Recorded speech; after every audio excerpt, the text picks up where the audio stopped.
Hello everyone, कैसे हो आप सब लोग। दोस्तों, आशा करता हूँ आप लोग बहुत ही बढ़िया हो गए। अच्छा यार, सच्ची सच्ची बताओ, मतलब कितने सारे मैसेज जब से हम लोगों ने लास्ट एक डेढ़ महीने से सीएमए फाइनल के लिए बहुत ज़्यादा मेहनत करना शुरू किया। आप लोगों के रिवीजन लेक्चर लाने शुरू कर दिए थे। बच्चों के कंटिन्यूअसली मैसेज कि सर हमारे एग्जाम के लिए आप रेगुलर बैच कब लेकर आने वाले हो। The Telegram group was flooded with the message कि सर कब रेगुलर क्लास आने वाला है। तो बच्चों, मैं आपको बता दूं, this is officially your lecture number 1 of CMA final corporate and economics law, that is your paper number 13। Sir भले ही इस पेपर नंबर को मैं बोल रहा हूँ, पेपर को बोल रहा हूँ paper number 13, but this subject इधर कैन ब्रेक यू और कैन मेक यू। सर कैसे? बिकॉज जब आप सीएमए फाइनल पे आते हो, ग्रुप नंबर 3 के अंदर सबसे पहला पेपर जो अपियर करते हो that is your law. Like जैसे फाउंडेशन में भी पहला लॉ ही था, अच्छा इंटर लेवल पे भी पहला लॉ ही था, वैसे फाइनल लेवल पर ही लॉ का ही सब्जेक्ट है। अब सर क्या होता है, सुनना इस बात। लोग जनरली कहते हैं अंत भला तो सब भला, मैं बोलता हूँ नहीं। Well be beginning is half done. अगर शुरुआत सही हो जाए ना, आधी मंजिल आपने वहीं पे पार कर ली। तो अगर आपका पहला पेपर लॉ का है, एंड गाइज आपको थोड़ा भी डाउट होगा खुद के ऊपर कि यार शायद ये पेपर मेरा इतना अच्छे से नहीं हुआ है और इस पेपर में पकड़ आनी बाकी है, तो मैं आपको बोलूंगा आप थोड़ा भी विचार मत करना इस क्लासेस को परचेस करने के पहले। अगर आपको चाहिए होगा तो आप रिवीजन लेक्चर देख लो, उसके नीचे बच्चों के कमेंट देख लो कि सर इतने भयंकर टॉपिक आपने कितने समय में खत्म कर दिए, इतने से मतलब लोग पहली बार भी पढ़ रहे तो भी वो कैपेबल है पेपर को सॉल्व करने के लिए। लेकिन यार रेगुलर की बैच अलग बात ही अलग होती है। वहां पे मैं चीज़ों को सिर्फ रिमेंबर करके आपको एग्जाम ओरिएंटेड बना के छोड़ दिया हूँ। यहाँ पर हम लोग कंसेप्चुअली आगे बढ़ेंगे। आप उस पोजीशन में होगे जब आप कॉर्पोरेट में जाओगे, तो आप हर एक प्रोविजन के पीछे के लॉजिक बता सकते हो, एग्जैक्ट कौन सा प्रोविजन कहाँ पर एप्लीकेबल हो सकता है ये भी आप बता सकते हो इस रेगुलर बैच के मार्फत। अब सर हम लोगों ने क्या करना है, कुछ बेसिक बातें जो मैं आपको बता देता हूँ कोर्स को शुरू होने के पहले।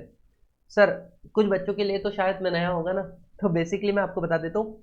Guys I am C S Satish Baheti.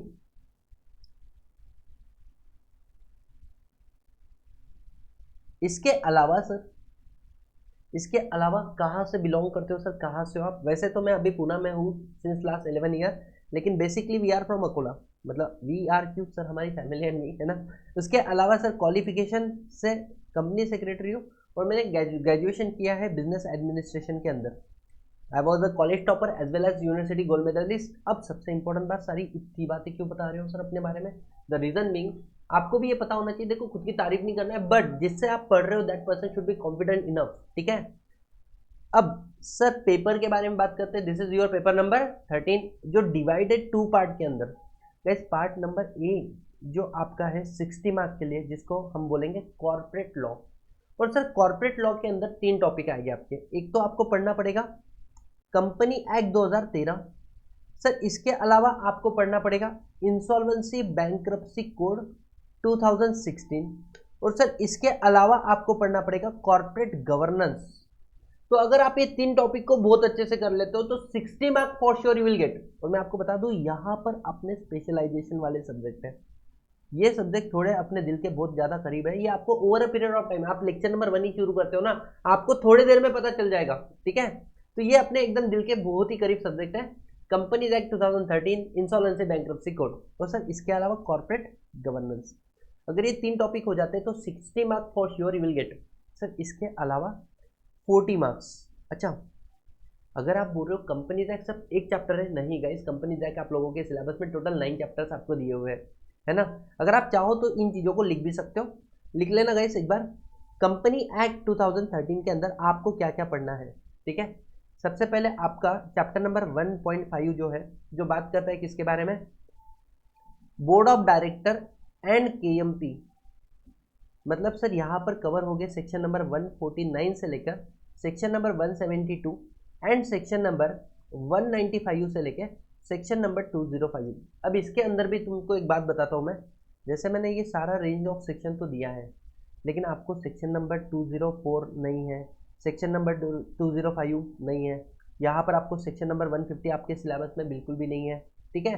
उसके अलावा देर आर कुछ basic section like section number 171, 172, ये सीएमए के सिलेबस के अंदर नहीं है, ठीक है। बट क्या होता है, अगर आप 149 पढ़ रहे हो इंडिपेंडेंट डायरेक्टर के बारे में पढ़ रहे हो और इंडिपेंडेंट डायरेक्टर को सिलेक्ट कैसे करना है ये लिखा है सेक्शन नंबर 150 के अंदर। आपको लगता है आपको अधूरा ज्ञान मिलेगा तो आप मार्केट में कॉम्पीट कर सकते हो? नहीं, जो वैसे भी एआई का ज़माना आ रहा है और हम लोगों को उससे ज़्यादा स्मार्ट बनना पड़ेगा अगर कॉर्पोरेट वन में टिकना होगा तो make sure guys, I will assure you, जो सेक्शन आपके सिलेबस में नहीं है मैं उसका आपको स्क्रिबल करा दूंगा, मैं आपको उसके बारे में एक ब्रीफ समरी लिख के दे दूंगा, डिटेल में आपको लिखा के दे दूंगा, भले उसको मैं बुक से गो थ्रू ना कराऊँ, लेकिन जो आपके सिलेबस में है बेटा उसको हम लोग बहुत ही डिटेल लेवल पे पढ़ने वाले हैं। ठीक है, तो आपको सबसे पहले एक चैप्टर है बोर्ड ऑफ डायरेक्टर, केएमपी, ये 2 टॉपिक कवर हो जाते हैं आपके सिलेबस में।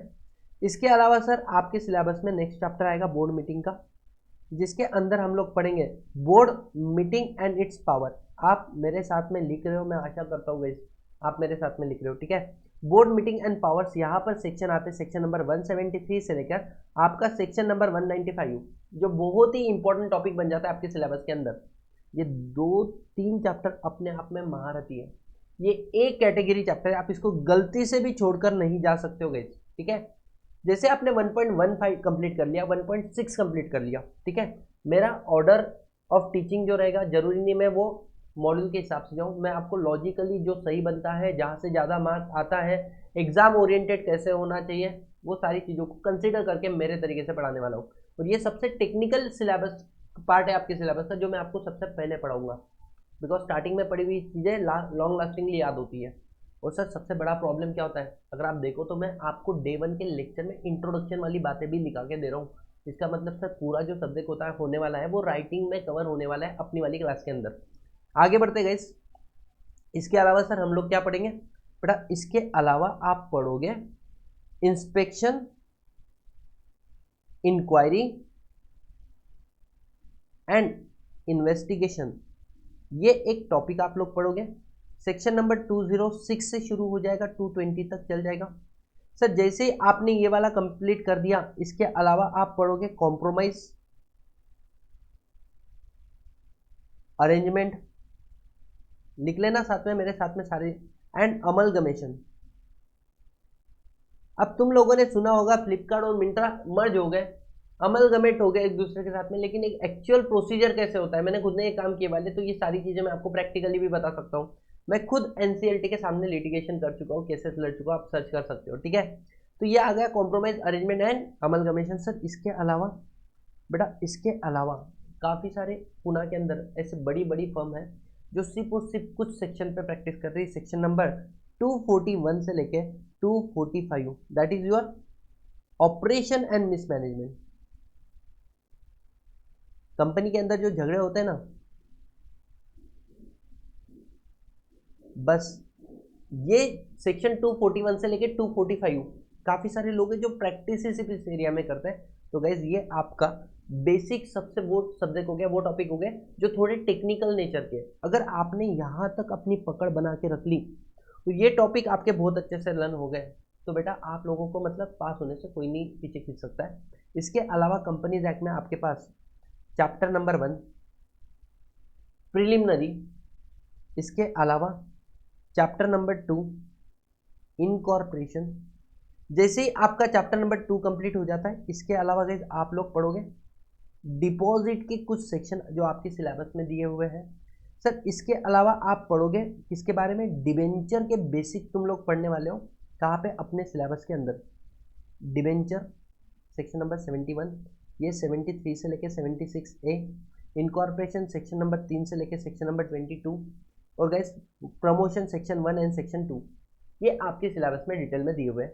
इसके अलावा सर और हम लोगों को क्या पढ़ना है, इसके अलावा आपको पढ़ना है dividend chapter, declaration of dividend section number 123 से लेके सेक्शन नंबर 127। ठीक है, अब कोई बोलेगा सर आप इतना फास्ट क्यों जा रहे हो, बेटा तुम तो रिकॉर्डेड लेक्चर देख रहे हो तो पॉज कर सकते हो ना, मैं मेरी स्पीड को मेंटेन करता हूँ, आप लोग अपने स्पीड के हिसाब से मुझे एडजस्ट करो, मतलब मैं आपके इशारों पे चल रहा हूँ। ठीक है, इसके अलावा गाइस आपका आता है अकाउंट एंड ऑडिट नाम से एक चैप्टर, जो शुरू होता है सेक्शन नंबर 138 से और कंटिन्यू सॉरी सेक्शन नंबर 128 से और कंटिन्यू करता है, एंड होता है 148 तक।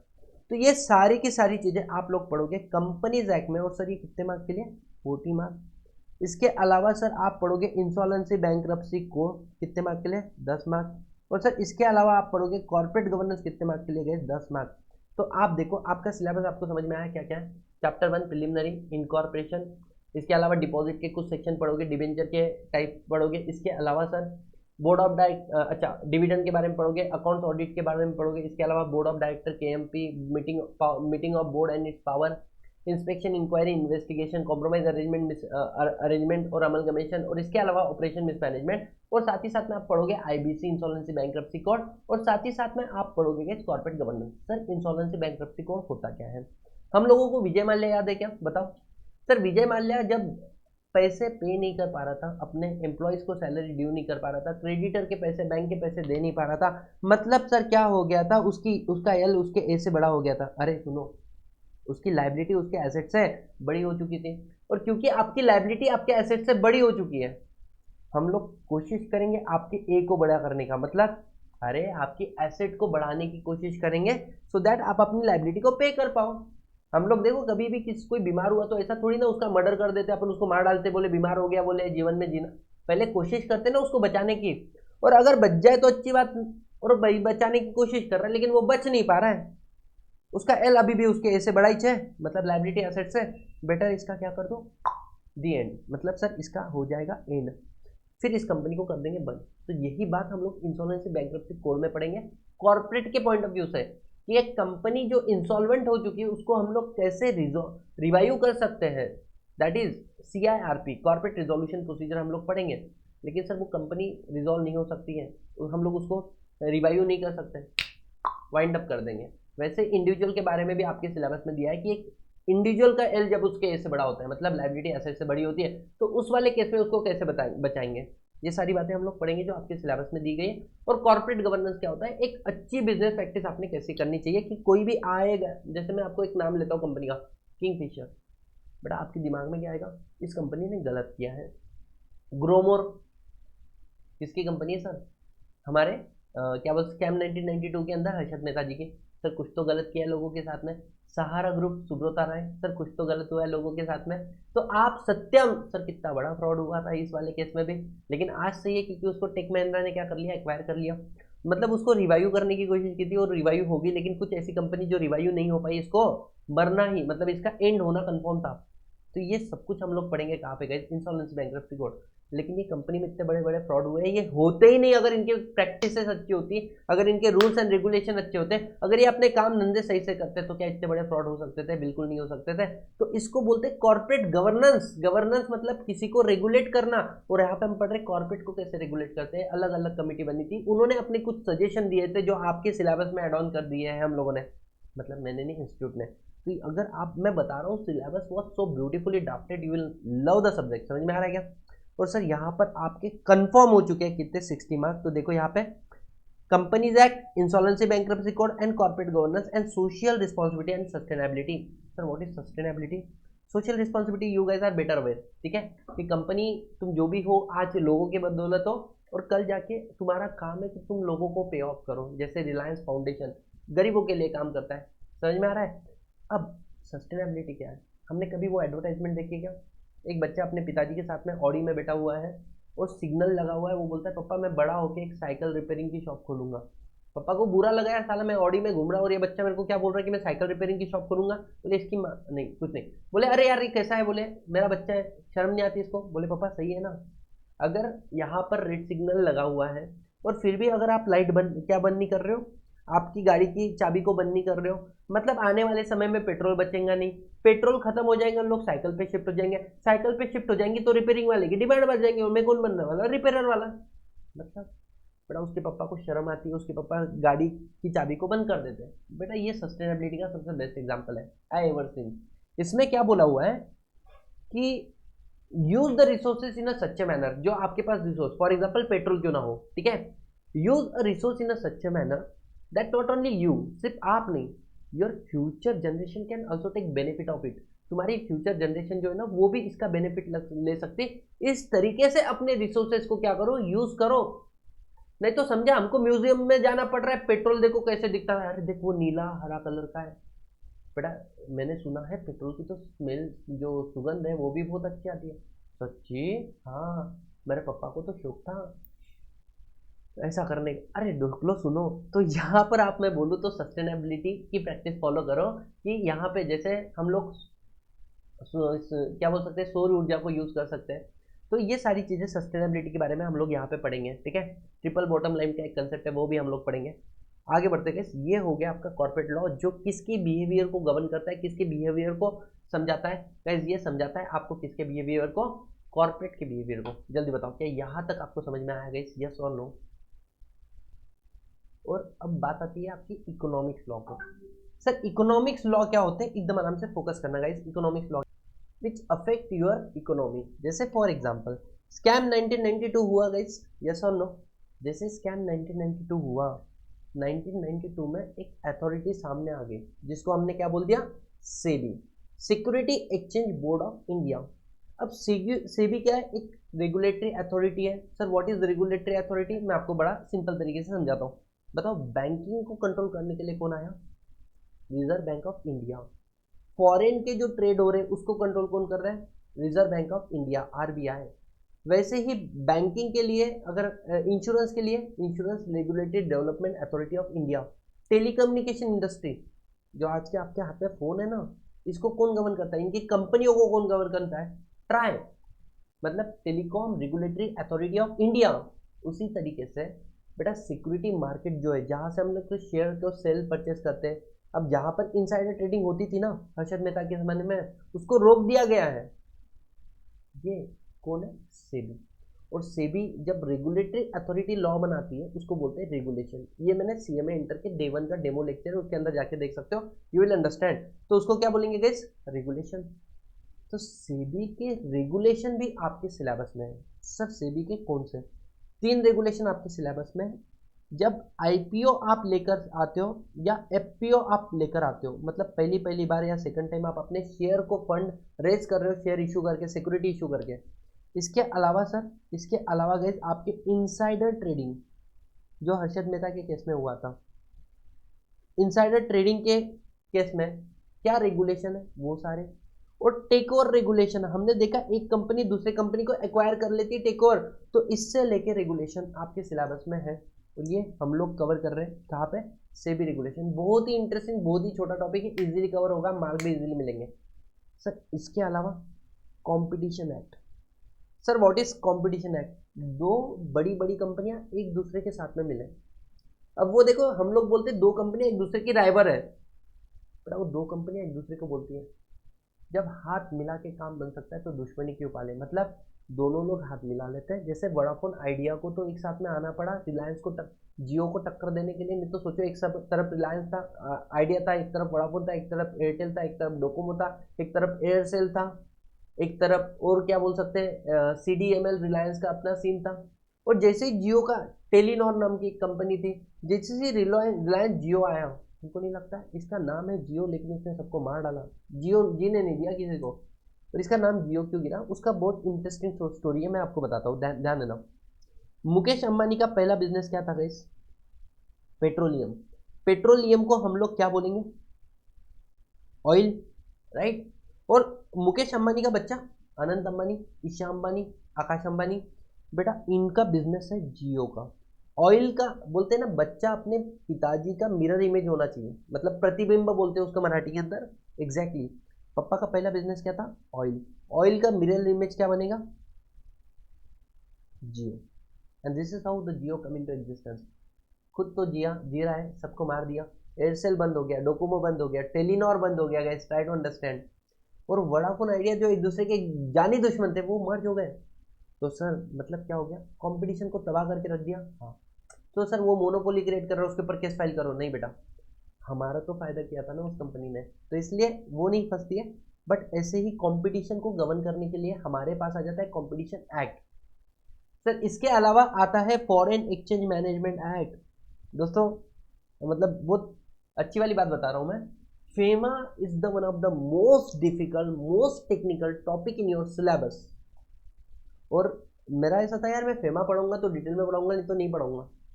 बच्चों ने, मैंने जितने भी रिवीजन लेक्चर डाले थे, सबके नीचे sir FEMA, sir FEMA, sir FEMA, sir FEMA. मैंने फाइनली डिसाइड किया चलो एक फेमा का लेक्चर डालते हैं। बेटा मैंने 1.5 घंटे का फेमा का लेक्चर डाला, जिसमें बच्चों ने ये बोला, सर इतनी क्लैरिटी आज तक किसने नहीं दी थी जितनी आपने आपके लेक्चर के थ्रू दी है, 1.5 घंटे के अंदर फेमा। ठीक है, तो फेमा का लेक्चर मेरा पढ़ा हुआ है, लेकिन उसी चीज़ को यहाँ पे पढ़ाने के लिए मेरे को लगेंगे 12 से 13 घंटे, जो वहाँ पे पढ़ा हुआ है कितने घंटे के अंदर, 1.5 घंटे के अंदर। तो FEMA is a foreign exchange management act. आप इंडिया के बाहर जाते हो, डॉलर चाहिए कि नहीं चाहिए? इंडिया के बाहर से कुछ परचेस कर रहे हो, उसको पेमेंट करने के लिए डॉलर चाहिए नहीं चाहिए? सर फॉरेन टूर में जाऊंगा सर मालदीव्स में शादी होने के बाद में, लगेगा कि नहीं लगेगा? तो बेटा हमारे इंडिया के पास ही फॉरेन का क्या रिजर्व पड़ानी है, और तुम बोल रहे हो इंडिया के बाहर जाना है, तुमको लगता है तुमको जाने को मिलेगा? तो डोंट यू थिंक हमारे रिजर्व को थोड़ा सा मेंटेन भी करना पड़ेगा, लेकिन हेल्दी कंपटीशन भी रखना पड़ेगा। इन सारी चीज़ों को गवर्न करने के लिए जो हमारे पास लॉ जाता है, that is your foreign exchange management act. कौन से जैसे फॉरेन फॉरेन का बंदा, मानो डोनाल्ड ट्रम्प इंडिया में आ रहा है, एग्रीकल्चर का बिजनेस कर रहा है, डोनिया नॉट अलाउ। हमारा कृषि प्रधान देश है, हमारा एकमेव वो काम है जो हम लोगों का है, उसमें हम लोग बाहर वालों को एंट्री नहीं देते हैं। समझ में आ रहा है? तो ऐसी काफ़ी सारी चीज़ें हैं जहाँ पर हमने फेमा का फंड रोक के रखा हुआ है। समझ में आ रहा है? कहीं पे 100% फेमा अलाउ हुआ है किसी बिजनेस में, किसी बिजनेस में जितना पैसा इन्वॉल्व है उसके सिर्फ 51% तक अलाउ है, कहीं पे सिर्फ 49% तक अलाउ है। तो फेमा के बहुत ही इंटरेस्टिंग रूल्स रेगुलेशन बहुत ही प्रैक्टिकल तरीके से पढ़ाने की कोशिश करूंगा आपको सर। इसके अलावा क्योंकि मैं खुद फेमा में प्रैक्टिस करता हूँ, law and regulation of banking sector, insurance sector. अब मैं आपको एक सच्ची वाली बात बताऊँ, सच्ची वाली, इस टॉपिक को हम सबसे लास्ट में पढ़ेंगे। सर क्यों? दोनों का मिलाकर वेटेज 5 का है, भले इन्होंने लिखा 10 का है। तो बेटा ऑप्शन में पेपर आता है, मैं पेपर पैटर्न भी आगे आपसे डिस्कस करूंगा, तब मैं आपको बताऊंगा कि इसको ऑप्शन में भी छोड़ सकते हैं, लेकिन हम छोड़ने की गलती नहीं करेंगे, क्योंकि इधर क्या कुछ नहीं लिखा है बेटा, हम लोग हर एक चीज को पढ़ के जाएंगे। Being a professional you should not leave anything. ठीक है सर। इसके अलावा एमएसएमई सेक्टर का लॉ है, बहुत ईजी, आपके सिलेबस में बहुत ईजी तरीके से कवर किया है। क्या होता है मैं आपको बताता हूँ। फॉर एग्जांपल आपको बाजू में दुकान दिख रही है रामू काका की, रामू काका की दुकान, आप उसकी बेटा कभी बेइज्जती कर दे रहे हो, बोले ये रामू काका किस काम का, छोटा तो दुकान है, क्या अकड़ दिखा रहा है? रामू काका जैसे छोटे छोटे छोटे छोटे दुकानदार को पकड़ लो, तो इंडिया का 70% जीडीपी कॉन्ट्रीब्यूशन ऐसी छोटी दुकानों का है।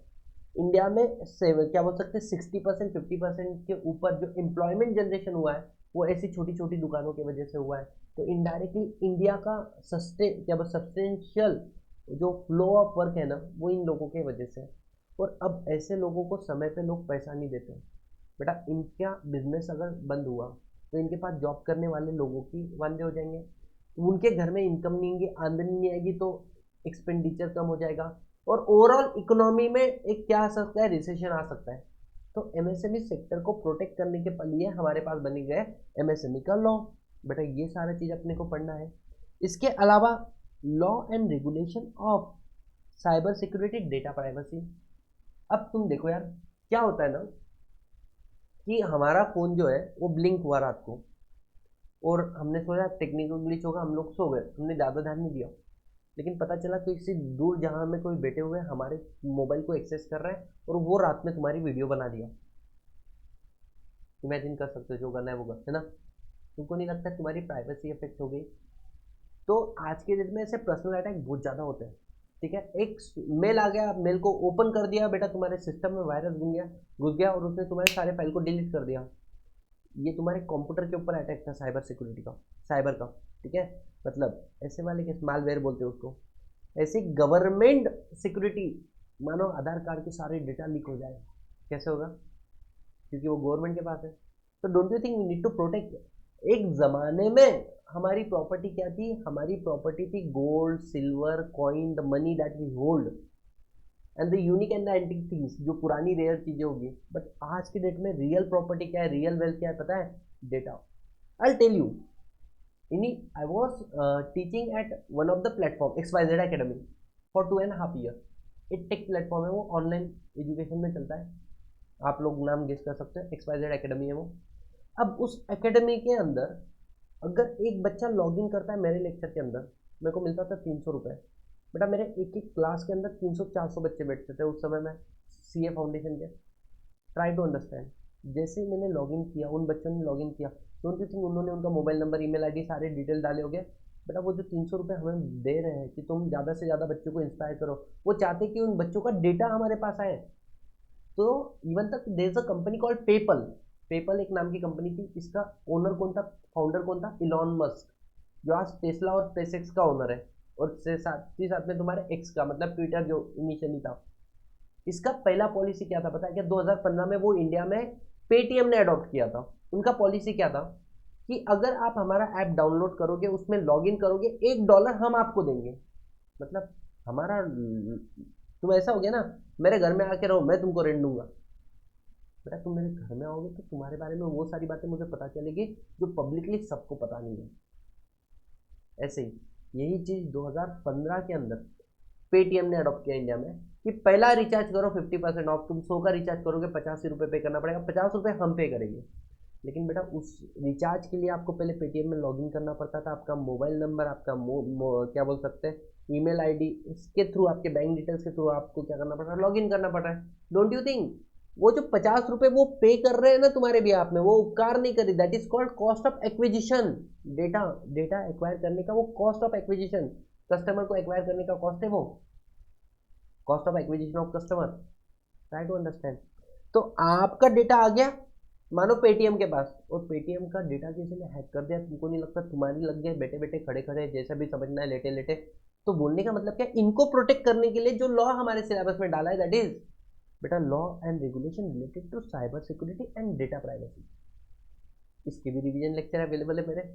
सर इसके अलावा एंटी मनी लॉन्ड्रिंग, ये क्या होता है सर एंटी मनी लॉन्ड्रिंग? सुनो, हमने एक मूवी देखी शिवाजी द बॉस, एकदम गरीब नंगचोट आदमी कैसे बड़े बड़े लोगों के पोल खोलता है, तुम्हारे पास ब्लैक मनी है, ब्लैक मनी है, ब्लैक मनी है, फिर तुम्हारी पोल खोल के तुमको डराना, तुम्हारा पैसा अपने पास लेना। बेटा ब्लैक मनी तुमने ब्लैक अपने पास लिया तो वो है तो ब्लैक मनी ना। अब उसने इंडिया के बाहर अलग अलग अकाउंट में डाला, फिर यहाँ पे खुद का बिजनेस चालू किया, और 10 अकाउंट से डोनेशन के नाम पे वो पैसा लिया।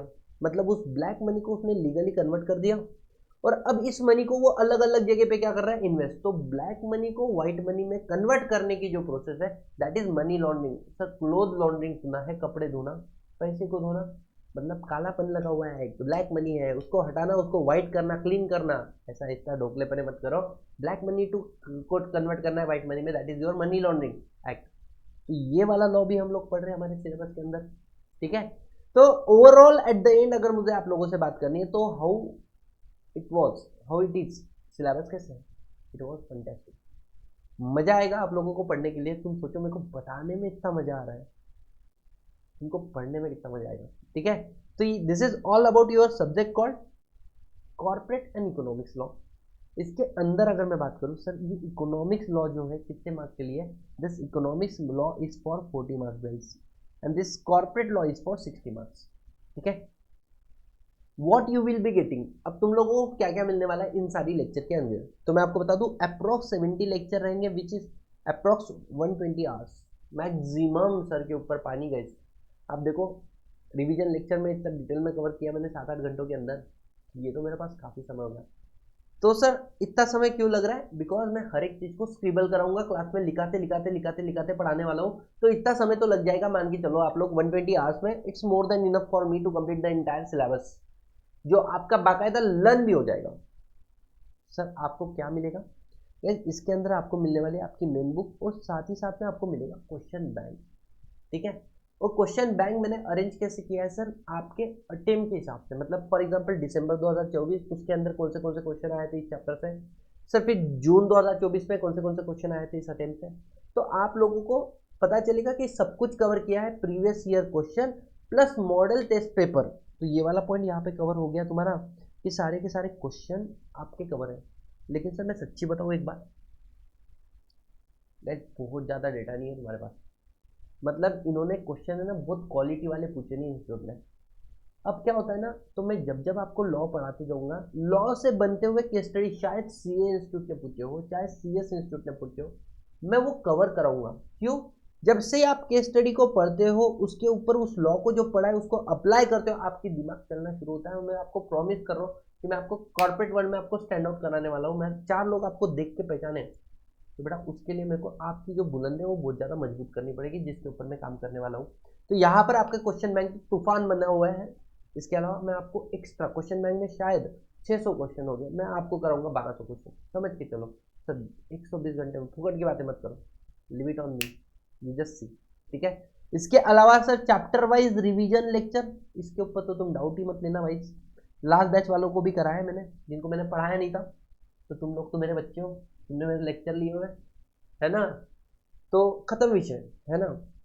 मैं तुम ऐसे बोलते हमारे साथ श्री रघुनाथ तो किस बात की चिंता, मैं ऐसे बोलता हूँ बस तुम बोलो हमारे साथ तुम हो, हमें किस बात की चिंता। आपको कहीं मुंह मारने की जरूरत नहीं है, घाट घाट का पानी नहीं पीना है, इस घाट का पानी काफी। अरे मतलब यहाँ पे जो नॉलेज मिलेगा that is more than enough. आगे ऑडियो रिवीजन। अब क्या होता है ना, जैसे बच्चा दिन भर कंप्यूटर के सामने, काफी लोग वर्किंग प्रोफेशनल रहेंगे, आप कंप्यूटर के सामने बैठ के काम कर रहे हो, इसके अलावा गए तो आप लोग क्या करोगे, लेक्चर देखोगे, तो स्क्रीन टाइम की वजह से आदमी इरिटेट होता है। अब नहीं कहा था गाना गाते हैं अपन लोग, कैसे बताए क्यों तुझको पाए बातें दिलों की। बोलने का मतलब क्या है, क्या लिरिक्स तुम्हारे दिमाग में चल रहे थे कि नहीं? हाँ। क्यों ऐसा? बेटा क्या होता था, हमने कभी किसी ज़माने में इस गानों को इतनी बार सुना हुआ है कि आज वो लर्न हो चुके हैं, 10 साल के बाद में भी कोई पूछे तो हमें याद आ जाएंगे। Exactly exactly। ऐसे ही होता है कि जब हम लोग कभी क्या करते हैं ना, ऑडियो में रिवीजन दूंगा एक एक सेक्शन वाइज, उसको बार बार सुन लोगे ना, वो आपको लर्न हो जाएगा। क्वेश्चन आने तो दो, कैसे बताए कुछ क्या क्यों तुझे कुछ। Section number 149 subsection 1, every company shall have board of director consisting individual as a director in case of public company private company OPC. बेटा वो घूमेगा तुम्हारे कानों में, गुनगुनाएगा, समझ में आ रहा है। इसके अलावा सर टेस्ट पेपर भी आपको मिलेंगे और उसके सॉल्यूशन भी मिलेंगे। अब मैं क्या करूँगा, आपको डेली एक क्वेश्चन देने वाला हूँ, जिस क्वेश्चन को एक या दो हो जाएंगे, कभी तीन भी हो सकते हैं। बेटा उस क्वेश्चन को इनिशियली मैं खुद लिख के बताऊंगा, क्वेश्चन को नहीं, उसके आंसर को, ठीक है।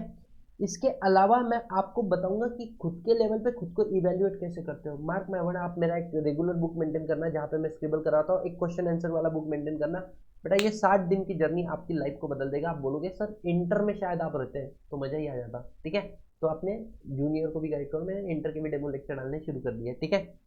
अब सर पेपर पैटर्न के बारे में बात करते हैं। देखो मैंने आपको मोटा मोटी क्या बता दिया, मैंने बेसिक बातें बता दी, आपके सिलेबस का आपको ब्रीफ आइडिया दे दिया। सब्जेक्ट नंबर, पेपर नंबर है 13, और गाइज आपका पेपर सब्जेक्ट का नाम है corporate economics law, divided into two part. Part A के अंदर आता है आपका कंपनी एक्ट, आईबीसी और कॉर्पोरेट गवर्नेंस, और इसके अलावा आता है गाइज इकोनॉमिक लॉ। आज के लिए इतना काफी। Tata bye bye, take care, see you in the next बार। नहीं बेटा आगे भी बताता हूँ। पेपर पैटर्न, अब देखो टोटल 8 क्वेश्चन आएंगे आपको आपके सिलेबस के अंदर। Sir total number of question कितने बोले? टोटल नंबर ऑफ क्वेश्चन 8, जिसमें से आपको सॉल्व करने 6। कैसे सर? जो क्वेश्चन नंबर 1 रहेगा that is MCQ, 15 MCQ of 2 mark each, तो आपको मिल जाएंगे 30 मार्क्स। कितने मार्क मिलेंगे? 30 मार्क आपको मिल जाएंगे इस पहले वाले पेपर से, थर्ड पहले वाले क्वेश्चन से। और ये क्वेश्चन नंबर 1 होता है कंपलसरी, मतलब मैंडेटरी। और सर अगर एक आधा एमसीक्यू गलत कर लिया तो निगेटिव मार्किंग रहेगा क्या? गैस कोई भी निगेटिव मार्किंग नहीं है हमारे सिलेबस में, ठीक है। अब रहे कितने क्वेश्चन? क्वेश्चन नंबर 2 से लेके क्वेश्चन नंबर 8, मतलब टोटल हो गए 7 क्वेश्चन। इसमें से आपको सॉल्व करना है एनी 5, कोई भी 5। तो बेटा ये 5 क्वेश्चन भी कैसे पता है क्या? हर क्वेश्चन में option A and option B, मतलब टोटल 10 क्वेश्चन सॉल्व करने, 7 मार्क ईच। तो बेटा 70 मार्क का पेपर आपका हो गया, ठीक है। इस तरीके से आपका पेपर पैटर्न है। तो 30 मार्क के आएंगे आपको एमसीक्यू, 15 एमसीक्यू 2 मार्क के हिसाब से, कोई निगेटिव मार्किंग नहीं, क्वेश्चन नंबर 1 कंपलसरी। इसके अलावा क्वेश्चन 2 से लेकर क्वेश्चन 8 में, जिसमें से 5 सॉल्व करने, टोटल 10 क्वेश्चन लिखने पड़ेगा 7 मार्क के हिसाब से, 70 मार्क। और कंसेप्ट बेस्ड भी हो सकता है और केस स्टडी बेस्ड भी हो सकता है। तो ये हो गया आपका paper pattern. Sir paper pattern की अगर हम बात करें तो सेम आपका जैसे इंटर का पेपर है वैसे ही आपका किसका पेपर रहेगा, फाइनल का पेपर भी रहेगा। अब हम लोग आ जाते हैं इंपॉर्टेंट बात, क्लास का अप्रोच, किस तरीके से हम लोग क्लास में आगे बढ़ेंगे। सबसे पहली बात मैं आपको बता दूं, मैं आपको 100% राइटिंग कराऊंगा क्लास के अंदर, स्क्रिबल जिसको बोलते हैं, लिखाते लिखाते मैं आपको पढ़ाने वाला हूँ। जहाँ पर लिखने के साथ में मैं आपको इन डेप्थ लेवल का नॉलेज भी देने वाला हूँ, बहुत ही खतरनाक, ठीक है। आप लोग उसके बाद में मैं बता रहा हूँ, एक रूल है मेरे लाइफ का, कंसेप्ट। कंसेप्ट के ऊपर मैं बहुत ज़्यादा फोकस करता हूँ, उस कंसेप्ट के साथ में उसके लॉजिक भी आ गए, because concept need a clarity, concept need clarity. Reading is just a formality. अगर मैं आपको लॉ एक बार पढ़ा दूँ, इसके बाद में आपके हाथ में सीए की बुक आ जाए, सीएस की बुक आ जाए, सीएम की आ जाए, मैं आपको सिर्फ लॉ नहीं पढ़ा रहा हूँ, मैं लॉ को पढ़ने का तरीका आपको पढ़ा दूंगा। आप कोई भी बुक हाथ में ले लो, आप लोग वो क्रैक कर सकते हो। समझ में आ रहा है? तो concept need a clarity, reading is just a formality. लेकिन मैं आपको कंसेप्ट भी दूंगा, एग्जाम्पल भी दूंगा, उसकी रीडिंग भी लगाऊंगा। ठीक है? तो आपको इन डेप्थ लेवल पे एनालिसिस मिलने वाला है हर एक क्लास का, बट सिंपल इजी लैंग्वेज में उसकी चार्ट बना के दूंगा। बेटा शॉर्ट नोट्स मैं आपको बना के दे रहा हूँ क्लास के अंदर, और डेली प्रैक्टिस क्वेश्चन दूंगा, और आपको उसको सॉल्व भी करना पड़ेगा। देखो यार, मैं एक लिमिटेशन है मेरी भी, मैं ऑनलाइन टीचर है, मैं कभी कभी रैंडम स्टूडेंट को कॉल करता हूँ कैसे प्रिपरेशन चालू है, लेकिन अब जिस लेवल पे हम लोग चल रहे हैं ना, मेरे को नहीं लगता मैं हर एक बच्चे को कॉल कर पाऊंगा। तो कहीं ना कहीं आप खुद की रिस्पॉन्सिबिलिटी तो लो यार। आप फाइनल में आने के बाद में लीनियंट अप्रोच कैसे रख सकते हो? आपकी अपने प्रति जिम्मेदारी है, अपने पेरेंट्स के प्रति जिम्मेदारी है। डोंट यू थिंक कि तुम्हारे पेरेंट्स ने भी कितने स्ट्रगल किए यार? शायद आपकी जो एज है ना, कितने सारे लोग मानना इस बात को, कमेंट करना लगे तो एज कितना है, इसके बाद में तुमने आइडियली पढ़ाई वढ़ाई छोड़ के सिर्फ बिजनेस मतलब घर संभालना चाहिए, लेकिन फिर भी पेरेंट्स सपोर्ट कर रहे हैं, बीवी सपोर्ट कर रहे हैं, बच्चे सपोर्ट कर रहे हैं, इस एज वाले भी बच्चे होते हैं सीमा के अंदर। डोंट यू थिंक यार, खुद के लिए थोड़ा सा हम लोगों को डिसिप्लिन में लाना पड़ेगा, है ना? मोटिवेशन हर समय काम नहीं करेगा, डिसिप्लिन मैटर करता है। और जिस दिन तुम सीएम में बन जाओगे ना यार, समझो इस बात, कोई लड़की ही होगी ना, मैं उसको तो स्पेसिफिकली बोलूंगा, ना तेरा नाम अपना है ना तेरा सरनेम अपना है। समझ इस बात को, तेरा नाम, आज जैसे मेरी दीदी का नाम शीला था, शादी हो गई, उसका नाम हो गया सृजन, सरनेम उसका बायती था, उसके बाद में उसका सरनेम क्या हो गया, सोनी। ना उसका नाम अपना था ना उसका सरनेम अपना था, but the degree that she oh, like तुम बन जाओगे सीएम है, ये चाह के भी कोई तुम्हारे नाम के पहले से हटा नहीं सकता। Same way something that you earn, जो तुम्हारे पेरेंट्स का दिया हुआ नहीं है, which make your parents feel proud. यार पेरेंट्स को ये अपन बोलना है ये मेरे मम्मी पापा है, दैट मीन्स अ लॉट। जब पेरेंट्स बोलेंगे ना, मैं इसका मम्मी हूँ, मैं इसका बाप हूँ, मेरा that should make us feel proud. वो मूवमेंट अलग होता है बे।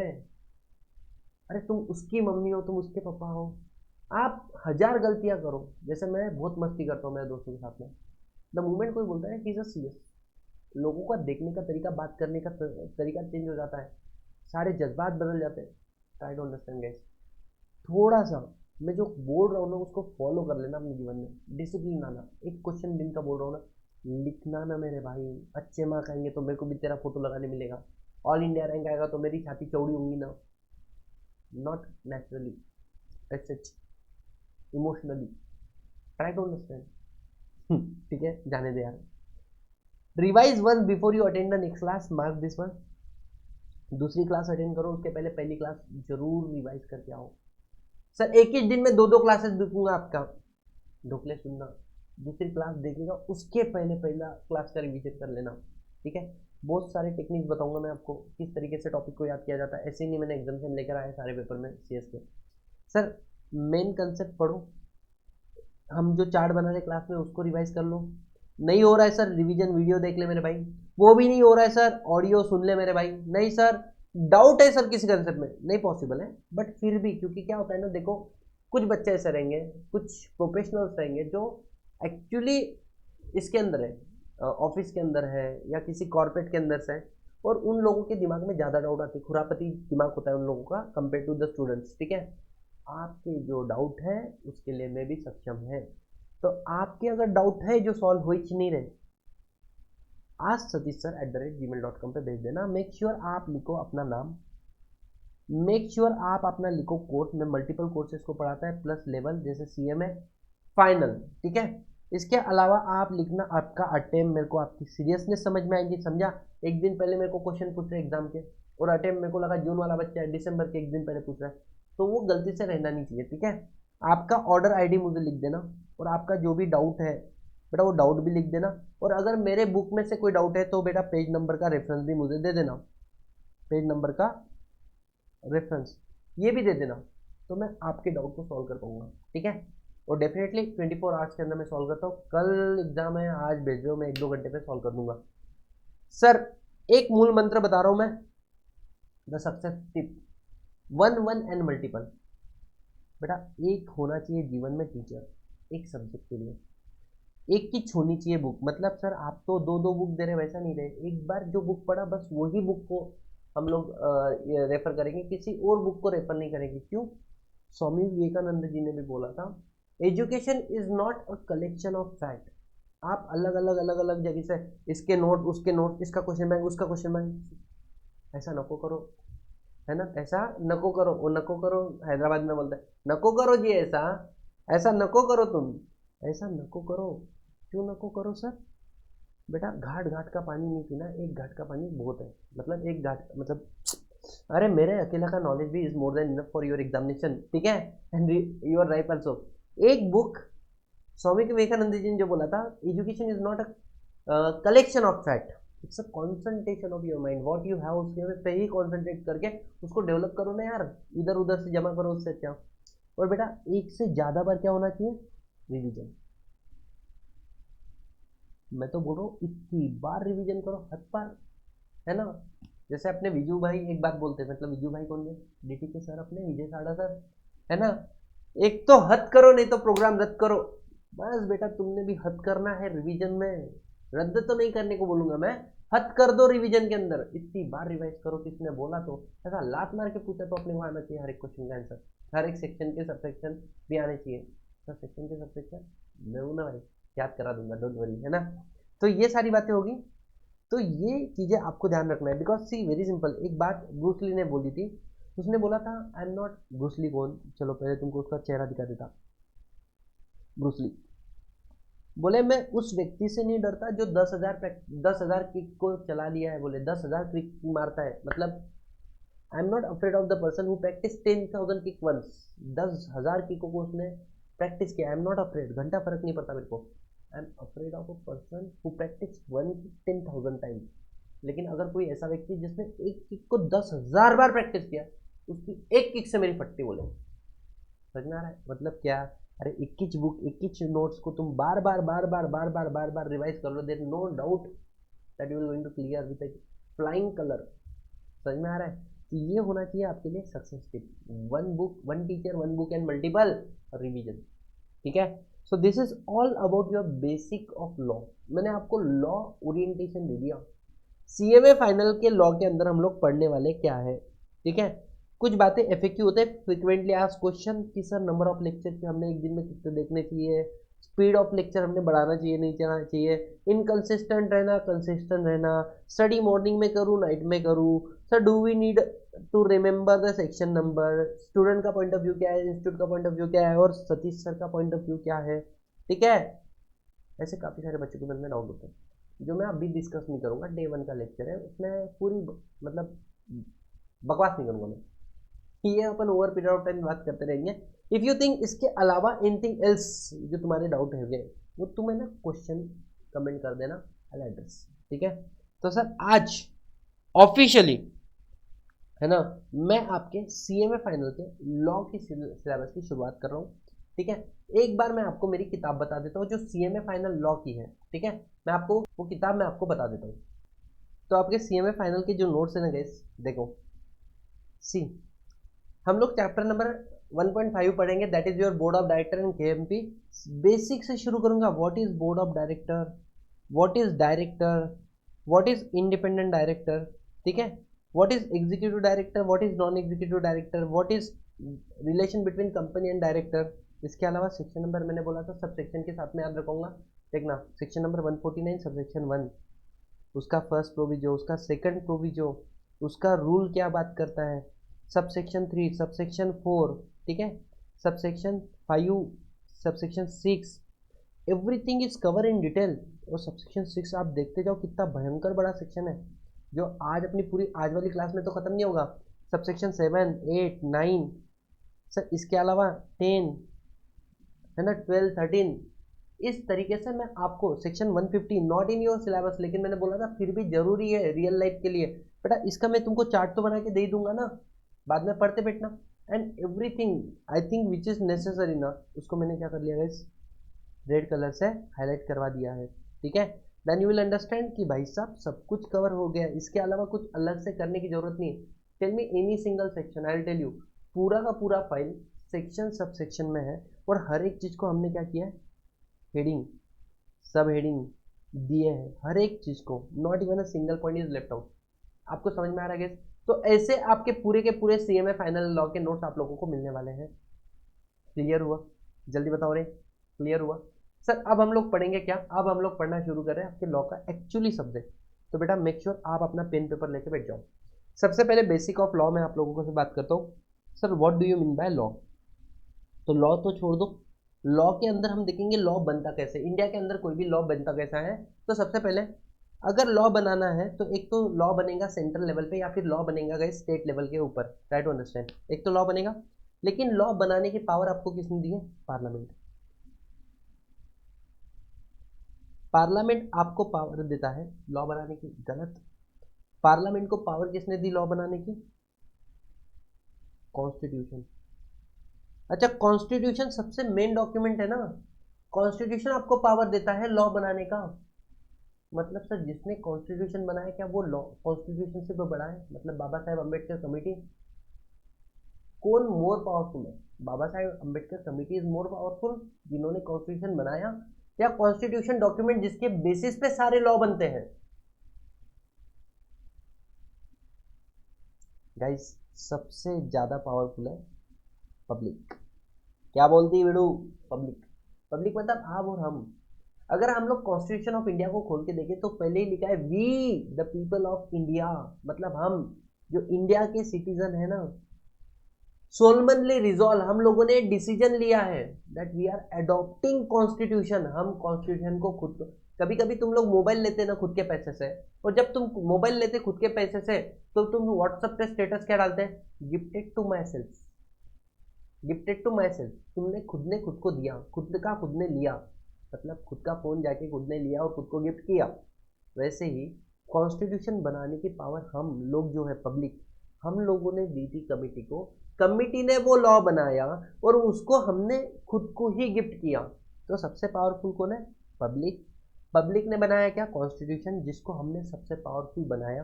ठीक है, कॉन्स्टिट्यूशन पावर देता है किस चीज की? To make a law, to make law. Law बनाने की पावर हमें कौन देता है? कॉन्स्टिट्यूशन ऑफ इंडिया देता है। समझ में आएगा इस? अब कॉन्स्टिट्यूशन के अंदर 7 शेड्यूल के अंदर 3 लिस्ट है, लिखना शुरू कर दो गाइज। कॉन्स्टिट्यूशन के अंदर 7 शेड्यूल के अंदर 3 लिस्ट है। एक है गाइज आपकी यूनियन लिस्ट, जिसके अंदर 96 आइटम है। आइटम सर, आइटम बेटा ये आइटम मतलब टॉपिक्स, 96 टॉपिक, 97 टॉपिक्स है। इसके अलावा दूसरी लिस्ट है गाइस स्टेट लिस्ट, और तीसरी लिस्ट है गाइस कॉन करंट लिस्ट। मतलब जो टॉपिक कहाँ पे लिखे यूनियन लिस्ट में, उसके ऊपर लॉ बनाने की पावर किसके पास है? पार्लियामेंट के पास। उसके पास पावर बनाने की पावर किसके पास है? पार्लियामेंट के पास। सर जो टॉपिक हमने कहाँ पे लिखे? स्टेट लिस्ट में, उसके ऊपर लॉ कौन बनाएगा? उसके ऊपर लॉ बनाएगा guys state legislature assembly, legislative assembly. State legislative assembly मतलब पार्लियामेंट में जैसे लोकसभा राज्यसभा आता है, वैसे विधानसभा विधान परिषद होते हैं ना, तो उन वो बनाएंगे लॉ। किसके लिए? अपने पर्टिकुलर स्टेट के लिए। पार्लियामेंट ने बनाया हुआ लॉ पूरे इंडिया पे एप्लीकेबल हो सकता है, स्टेट ने बनाया हुआ लॉ पर्टिकुलर स्टेट में। जैसे मैं आपको बताता हूँ, पहले क्या बोल सकते हैं, सर्विस टैक्स हुआ करता था, वो सेंट्रल लेवल लॉ था, टैक्स था। Sir income tax central level है, लेकिन जब गुड्स सेल करते तो वैट लगता था, वो कुछ किस लेवल का था? वो बेटा स्टेट लेवल लॉ टैक्स था। वैसे ही आज के डेट में stamp duty, Indian stamp act central level का है, लेकिन बॉम्बे स्टैंप एक्ट सिर्फ बॉम्बे तक लिमिटेड है ना, तो स्टेट लेवल लॉ बन गया। ठीक है, और एक होता है कॉन्करेंट। कॉन्करेंट मतलब ऐसे टॉपिक जिसके ऊपर लॉ दोनों भी बना सकते हैं, both can make a law, both can make a law. अब सोच के चलो यार, कुछ आइटम तुमने कहाँ पे लिखे थे? सेंट्रल यूनियन लिस्ट में, उसके ऊपर तो पार्लियामेंट ने लॉ बनाया। स्टेट लिस्ट पे उसके ऊपर स्टेट लेजिस्लेटिव असेंबली ने लॉ बनाया। और सर कॉन्करेंट लिस्ट में जो दिया है उसके ऊपर दोनों लॉ बना से। एक एग्जांपल दो सर, एग्जांपल बेटा education, CBSE central level education, state board SSC examination, जो तुम्हारे स्टेट बोर्ड लेवल के भी तो एग्जाम होते हैं ना, तो एजुकेशन एक ऐसा है जहाँ पे दोनों लोग लॉ बना सकते हैं, स्टैम्प एक्ट भी मैं आपको बोल सकता हूँ फॉर दैट मैटर। अब क्या हो गया सर, अगर कॉन्फ्लिक्ट आ गया, इफ कॉन्फ्लिक्ट, अगर कॉन्फ्लिक्ट आ गया, सेंट्रल लेवल ने भी लॉ बनाया, स्टेट लेवल ने भी लॉ बनाया, दोनों एक दूसरे से अलाइन कर रहे हैं, गुड। लेकिन सेंट्रल लेवल ने जो लॉ बनाया और स्टेट ने जो लॉ बनाया, वो दोनों एक दूसरे से विपरीत बातें कर रहे हैं, तो इन दैट केस लिखेंगे this central level law shall prevail.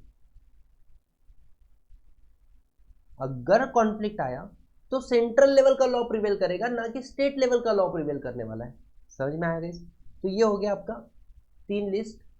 लेकिन सर सुनो ना, ये पावर कहाँ पे लिखी गई है? आर्टिकल नंबर 243 के अंदर आपको पावर दी गई। सेंट्रल गवर्नमेंट आप लॉ बना सकते हो, स्टेट गवर्नमेंट आप लॉ बना सकते हो, कॉन्करेंट लिस्ट पे आप लोग लॉ बना सकते हो, ठीक है सर। जो रेसिडुअरी मतलब कुछ ऐसी बातें होगी जिसके ऊपर हमने लिखा ही नहीं है, मतलब नॉट इन लिस्ट, तो उस टॉपिक पे लॉ कौन बना पाएगा गाइस? जिसका नाम हमने लिखा ही नहीं, किसी भी लिस्ट में नाम नहीं है, तो बेटा उसके ऊपर लॉ बनाने की जो पावर है वो अगेन किसके पास आ जाएगी? यूनियन गवर्नमेंट, मतलब आपके पार्लियामेंट के पास, ठीक है। तो मैंने बेसिकली बता दिया, लॉ बनाने की पावर आपको मिलती है कॉन्स्टिट्यूशन, और कॉन्स्टिट्यूशन के अंदर 7 शेड्यूल के अंदर 3 लिस्ट है, एक होगी आपकी यूनियन लिस्ट, एक होगी आपकी स्टेट लिस्ट, और तीसरी हो गई कॉन्करेंट लिस्ट। और ये तीनों आपको पावर देती है कि कौन किस पे लॉ बना सकता है। कॉन्करेंट में दोनों बना सकते हैं, दोनों में अगर झगड़े हो जाए तो यूनियन लिस्ट का लॉ ज्यादा प्रिवेल करेगा और स्टेट लिस्ट का लॉ प्रिवेल नहीं करेगा। ऐसा समझ में आया? और सर जो इस लिस्ट में लिखा ही नहीं उसके ऊपर लॉ बनाने की पावर किसके पास है? Union government. और मैं बता दूं, कंपनीज का नाम कहीं पे लिखा ही नहीं है, और हम लोग शुरुआत ही कहाँ से करें? Companies act. तो जो कंपनीज एक्ट है, कंपनीज एक्ट हमने जो बनाया है वो कैसे बनाया? आर्टिकल नंबर 248, जिसका कोई नहीं होता है उसका यूनियन गवर्नमेंट होता है, यूनियन गवर्नमेंट उसका लॉ बना सकता है। इसके लिए कंपनीज एक्ट जो बनाया वो किसने बनाया है guys? Union government. It's a central level law, it is a central level law.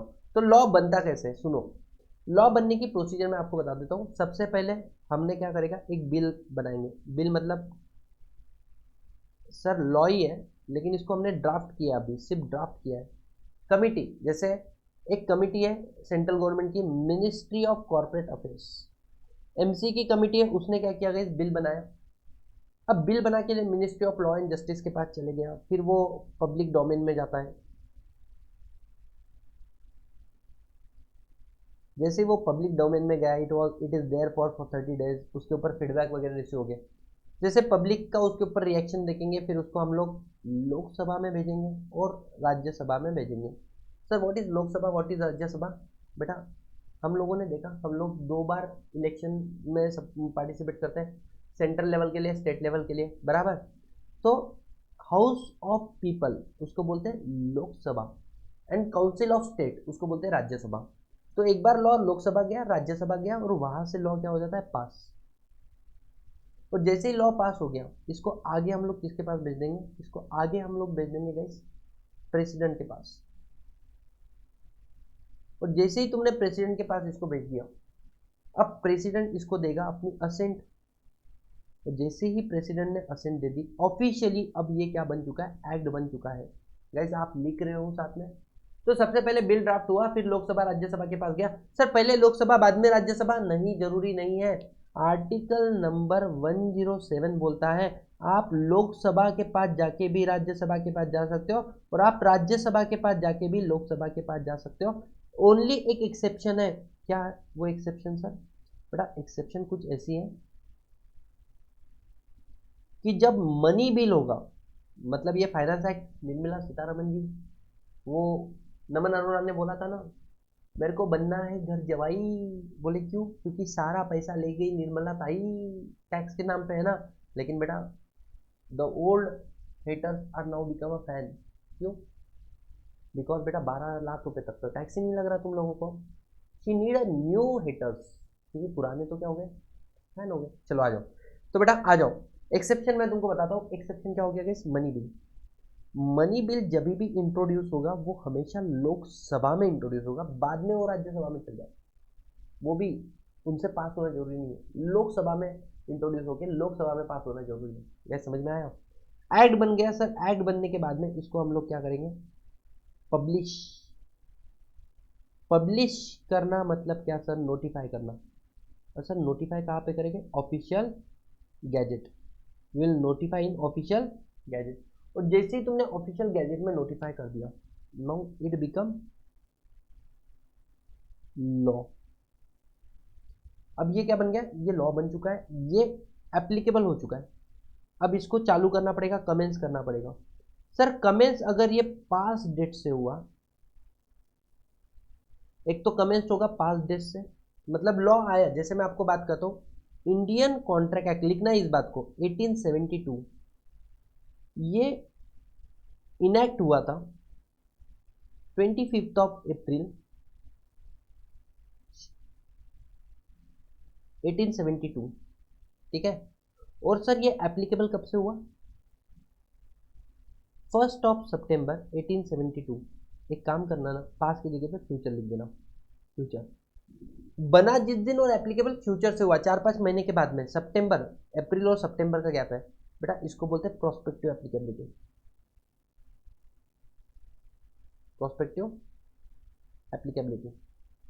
एक तो लॉ पब्लिश हो जाता है कब? जिस दिन ऑफिशियल गैजेट में आया उस दिन ही उसमें लिख दिया डेट कि आज से पब्लिश हो गया। या फिर लॉ एप्लीकेबल कब से होगा? पास्ट। पास्ट मतलब देश। लॉ बना आज है, मानो 25 अप्रैल 1872 में बना, और उसको एप्लीकेबल किया रहता 1 जनवरी 1872 से। ये हुआ इनैक्ट और ये हुआ एप्लीकेबल। तो बेटा इसको इसको क्या बोलेंगे? इसको बोलेंगे रिट्रोस्पेक्टिव एप्लीकेबिलिटी। Retrospective applicability. तो आई थिंक आपको समझ में आ रहा है। एक होता है प्रोस्पेक्टिव फ्यूचर डेट, एक होता है रिट्रोस्पेक्टिव मतलब पास्ट डेट। ये बहुत ज़्यादा इंपॉर्टेंट है आप लोगों को समझना, क्योंकि कितने लोग प्रोफेशनल होने के बावजूद उनको ये वाली बातें पता नहीं होती है। इसमें भी एक्सेप्शन है। क्या कि सर आप कोई क्रिमिनल लॉ या किसी भी ऑफेंस को पास्ट डेट से एप्लीकेबल नहीं करा सकते। मतलब क्या? एग्जांपल, सतीश सर है, एसबी सर, और बेटा मानो एसबी सर किसी और की किसी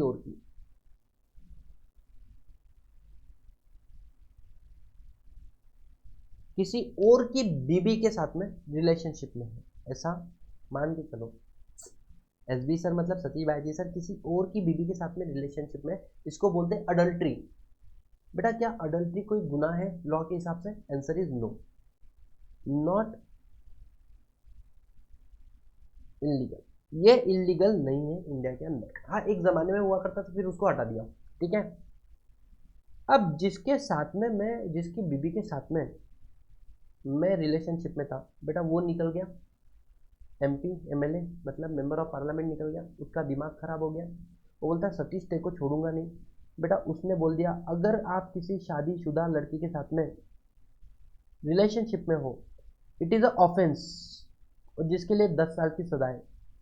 ये लॉ उसने बनाया जब उसको पता चला, और एप्लीकेबल कर रहा है पास डेट से। सुनो, जो कार्य मैंने किया था क्या वो गलत था? नहीं। तो उसको लॉ बना के आप गलत नहीं ठहरा सकते हो। हाँ, जिस दिन लॉ आया उस दिन के बाद में फ्यूचर डेट से आप उसको क्या कर दो? उसको गलत बोलो, मतलब आज के बाद में सतीश तू नहीं दिखना चाहिए मेरी बीबी के साथ में। हाँ पहले तू दिखा इसलिए सजा दे रहा हूँ, नॉट अलाउड।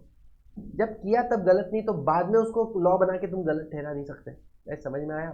तो ऐसे काफ़ी मैं बता रहा हूँ, there are lot of thing that will learn, ठीक है। ये भी बातें आप लोगों के लिए नहीं है, ठीक है।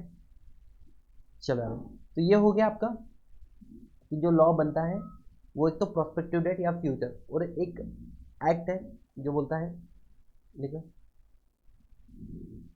अगर कोई डेट ही नहीं दिखी है ये लॉ बना कब से, तो बोलते हैं there is a act called general clause act.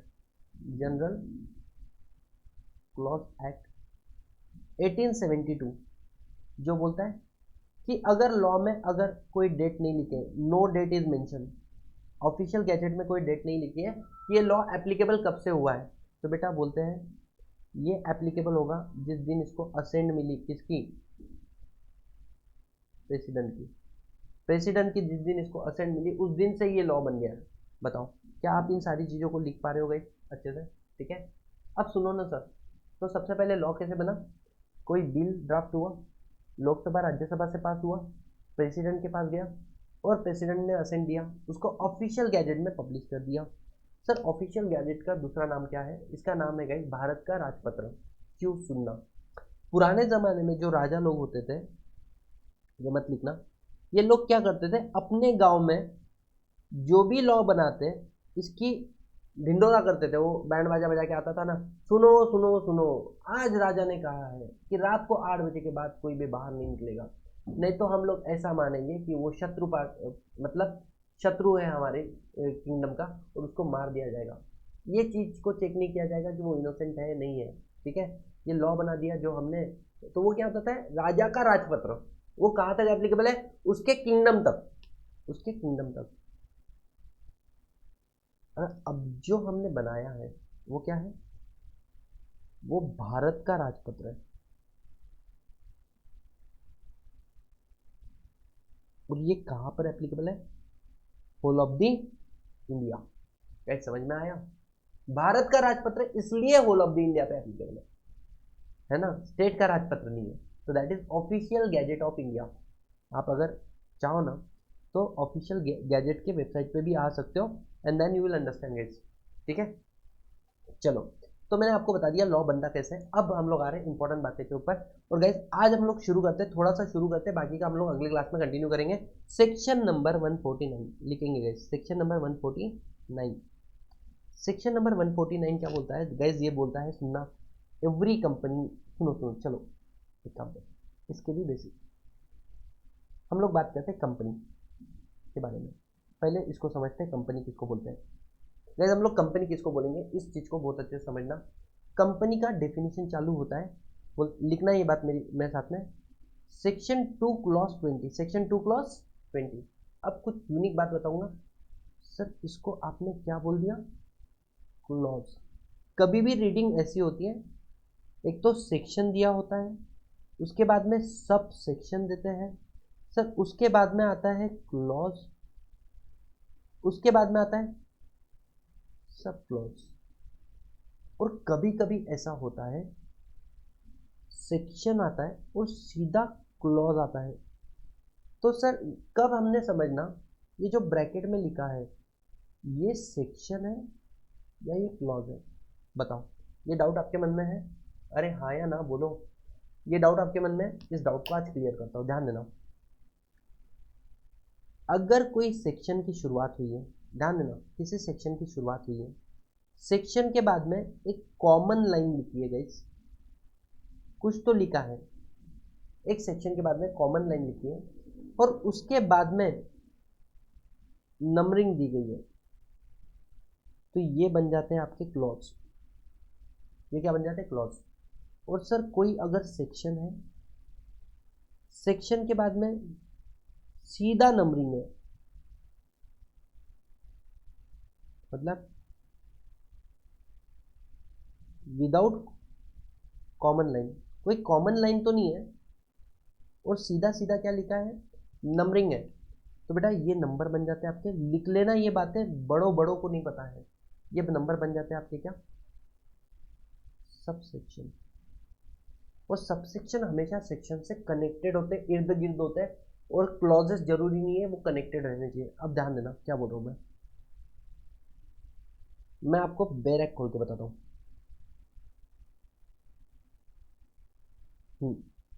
ये आपका कंपनीज एक्ट 2013 है, अगर आप देखो तो यहाँ पे आपको समझ में आएगा कंपनीज एक्ट 2013। इसके अंदर मैं आता हूँ सेक्शन नंबर 1 पे, 240 से सेक्शन है इसके अंदर, सेक्शन नंबर 1 पे आ जाओ, 470, सॉरी मैं क्या बोल रहा हूँ मैं, 470 सेक्शन है, सेक्शन नंबर पे आ रहे हैं हम लोग 1। सेक्शन नंबर 1 देखो, जैसे ही सेक्शन 1 हुआ, 1 शुरू, सीधा नंबर है नंबर 1, नंबर 2 और नंबर 3। मतलब सर मैंने बोला था कि अगर किसी भी सेक्शन के बाद में नंबर लिखे हुए हैं, ध्यान देना, किसी भी सेक्शन के बाद में सीधा नंबर लिखे हुए हैं तो ये बन जाते हैं सब सेक्शन। मतलब ये देखो, मतलब ऐसा है, सेक्शन 1 सबसेक्शन 2, सेक्शन 1 सबसेक्शन 3, ऐसे सबसेक्शन 1 सबसेक्शन 3 ऐसे। लेकिन सेक्शन 2 देखना, सेक्शन 2 शुरू हुआ डेफिनेशन, इसके बाद में एक लाइन लिखी है और लाइन के बाद में नंबर है 1 2 3 4 5 6। तो बेटा ये क्या बन गए? क्लॉज बन गए। बताओ। तो देखो सेक्शन है, सेक्शन के बाद में एक लाइन है, उसके बाद में नंबर है। नीचे देखो सेक्शन नंबर 3 पे लेके जाता मैं आपको। सेक्शन नंबर 3,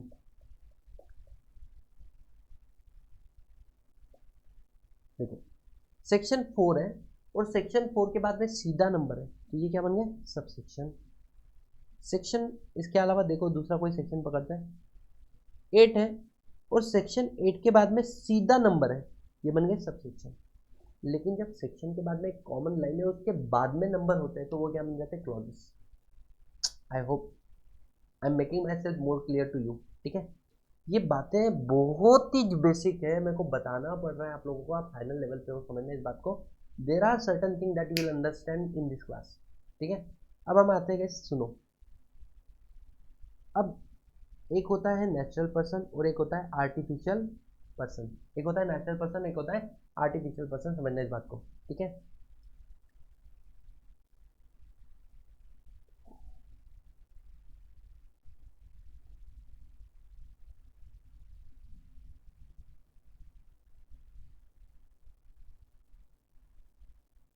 लिखेंगे। सर क्या बोलना चाहते हो? मैं कुछ बेसिक डाउट आपके क्लियर कर रहा हूँ, समझना। नेचुरल पर्सन मतलब मान के चलो इंसान है, और आर्टिफिशियल पर्सन मान के चलो कुछ नहीं, एक चीज जैसे रोबोट पकड़ लो आप, मैं बोलता हूँ साइकिल, साइकिल लो। ठीक है, और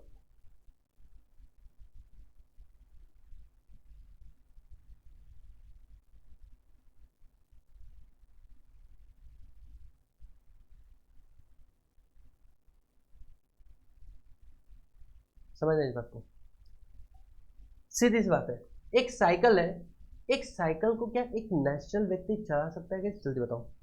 एक साइकिल को एक नेचुरल पर्सन एक साइकिल को चला सकता है? नहीं चला सकता है? बिल्कुल चला सकता है। ठीक है, समझ में आया?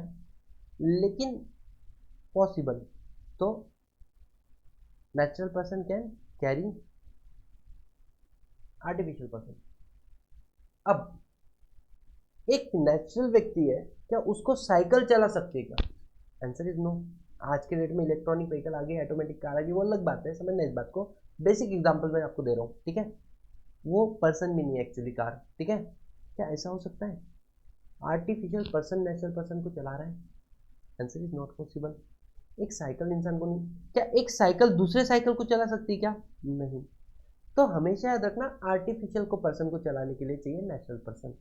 अब क्या होता है sir? What is natural person? जो बायोलॉजिकल प्रोसेस से बना, तुम में जो अपने पेरेंट्स की गलती है। और एक होता है आर्टिफिशियल पर्सन, मतलब company. Company is a artificial person and the individual is a natural person. ठीक है, नाउ कंपनी को चलाने के लिए we need individual, that is a director, that is a director. हमको डायरेक्टर चाहिए जो कौन है? इंडिविजुअल है। बेटा who is the owner of the company? Company का ओनर कौन है? कंपनी के ओनर होते हैं शेयर होल्डर।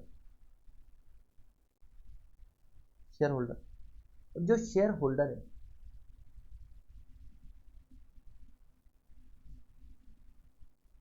शेयर होल्डर है, share holder are the owner of the company. लिखेंगे guys, share holder are owner of the company and share holder are may be, share holder में भी individual और share में holder में भी artificial person. मतलब देखो यार, गाड़ी को चलाने के लिए जो ड्राइवर है वो क्या चाहिए? नेचुरल चाहिए, बराबर। पीछे सीट पे कौन बैठा है?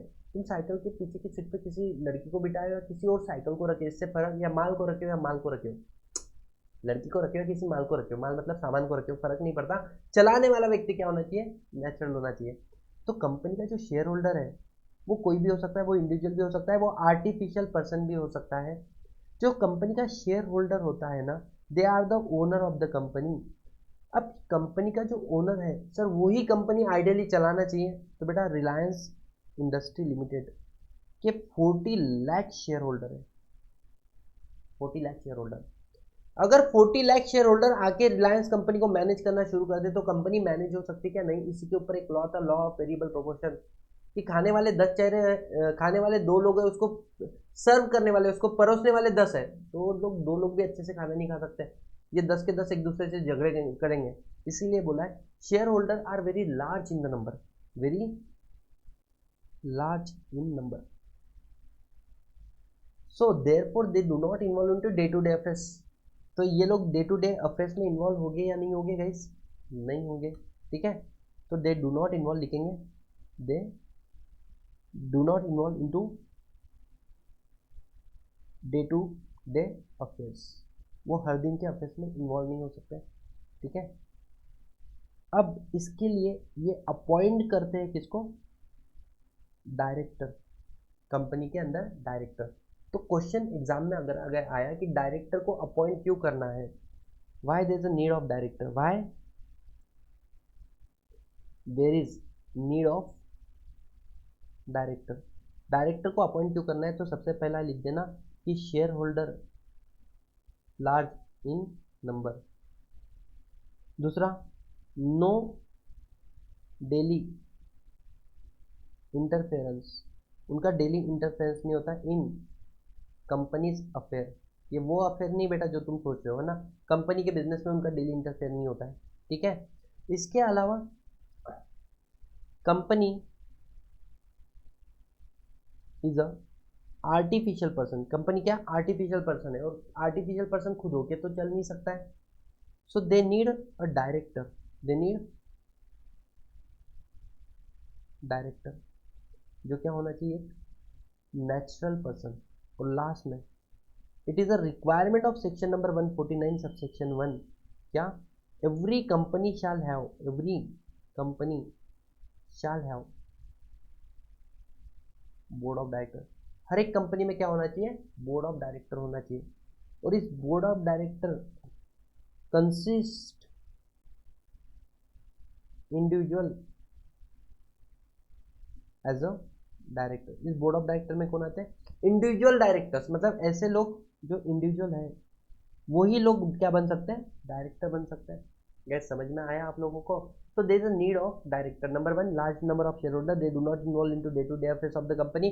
कंपनी खुद भी चल नहीं सकती क्योंकि वो आर्टिफिशियल पर्सन है, तो दे नीड अ डायरेक्टर। लाइक देखो, चलने के लिए व्हाट यू नीड, लोग बोलते हैं पैर, में बोलते हो आइज आर मोर इंपॉर्टेंट। कैसे? आइज गिव डायरेक्शन, किधर लेफ्ट लेना है, किधर राइट लेना है, सही है। सेम वे हमारे कंपनी को डायरेक्शन देता है director, that is the name director. Dividend हम लोग ईयर एंड में देते हैं ना, so divide at the end it's a dividend. समझ में आ रहा है? There are logic behind the word as well. समझ में? The person giving direction for company is become a director of the company, logically. आ जाओ अब, सेक्शन नंबर 149 की रिक्वायरमेंट है हर एक कंपनी में बोर्ड ऑफ डायरेक्टर होना चाहिए। एंड सेक्शन नंबर 149 बोलता है बोर्ड ऑफ डायरेक्टर मतलब क्या रे? बोर्ड ऑफ डायरेक्टर मतलब क्या? एक डायरेक्टर को बोर्ड ऑफ डायरेक्टर बोले ना, the collective body of director become a board of director. Collective body of director लिखेंगे guys, collective body of director means board of director. अब इन्होंने बोला है कि in case of public company, in case of private company और in case of 1 person company, हमारे पास कितने डायरेक्टर होने चाहिए गाइस? पब्लिक कंपनी में 3 और मोर, प्राइवेट कंपनी में 2 और मोर, है ना। 1 पर्सन कंपनी में 1 एंड मोर। सर एक से ज़्यादा डायरेक्टर, 1 पर्सन डायरेक्टर एक से ज़्यादा हो सकते हैं, मेंबर एक से ज़्यादा नहीं हो सकते हैं। So minimum number of director 3 to 1 in case of public company, private company, 1 person company. और बेटा हमेशा याद रखना 1 पर्सन कंपनी भी एक प्राइवेट कंपनी ही है, ठीक है। और sir maximum number of director, company के अंदर मैक्सिमम नंबर ऑफ डायरेक्टर कितने रहेंगे किस? 15। Maximum number of director company के अंदर कितने रहेंगे? 15। But if you want to go beyond 15, अगर आपको 15 के बियॉन्ड जाना है,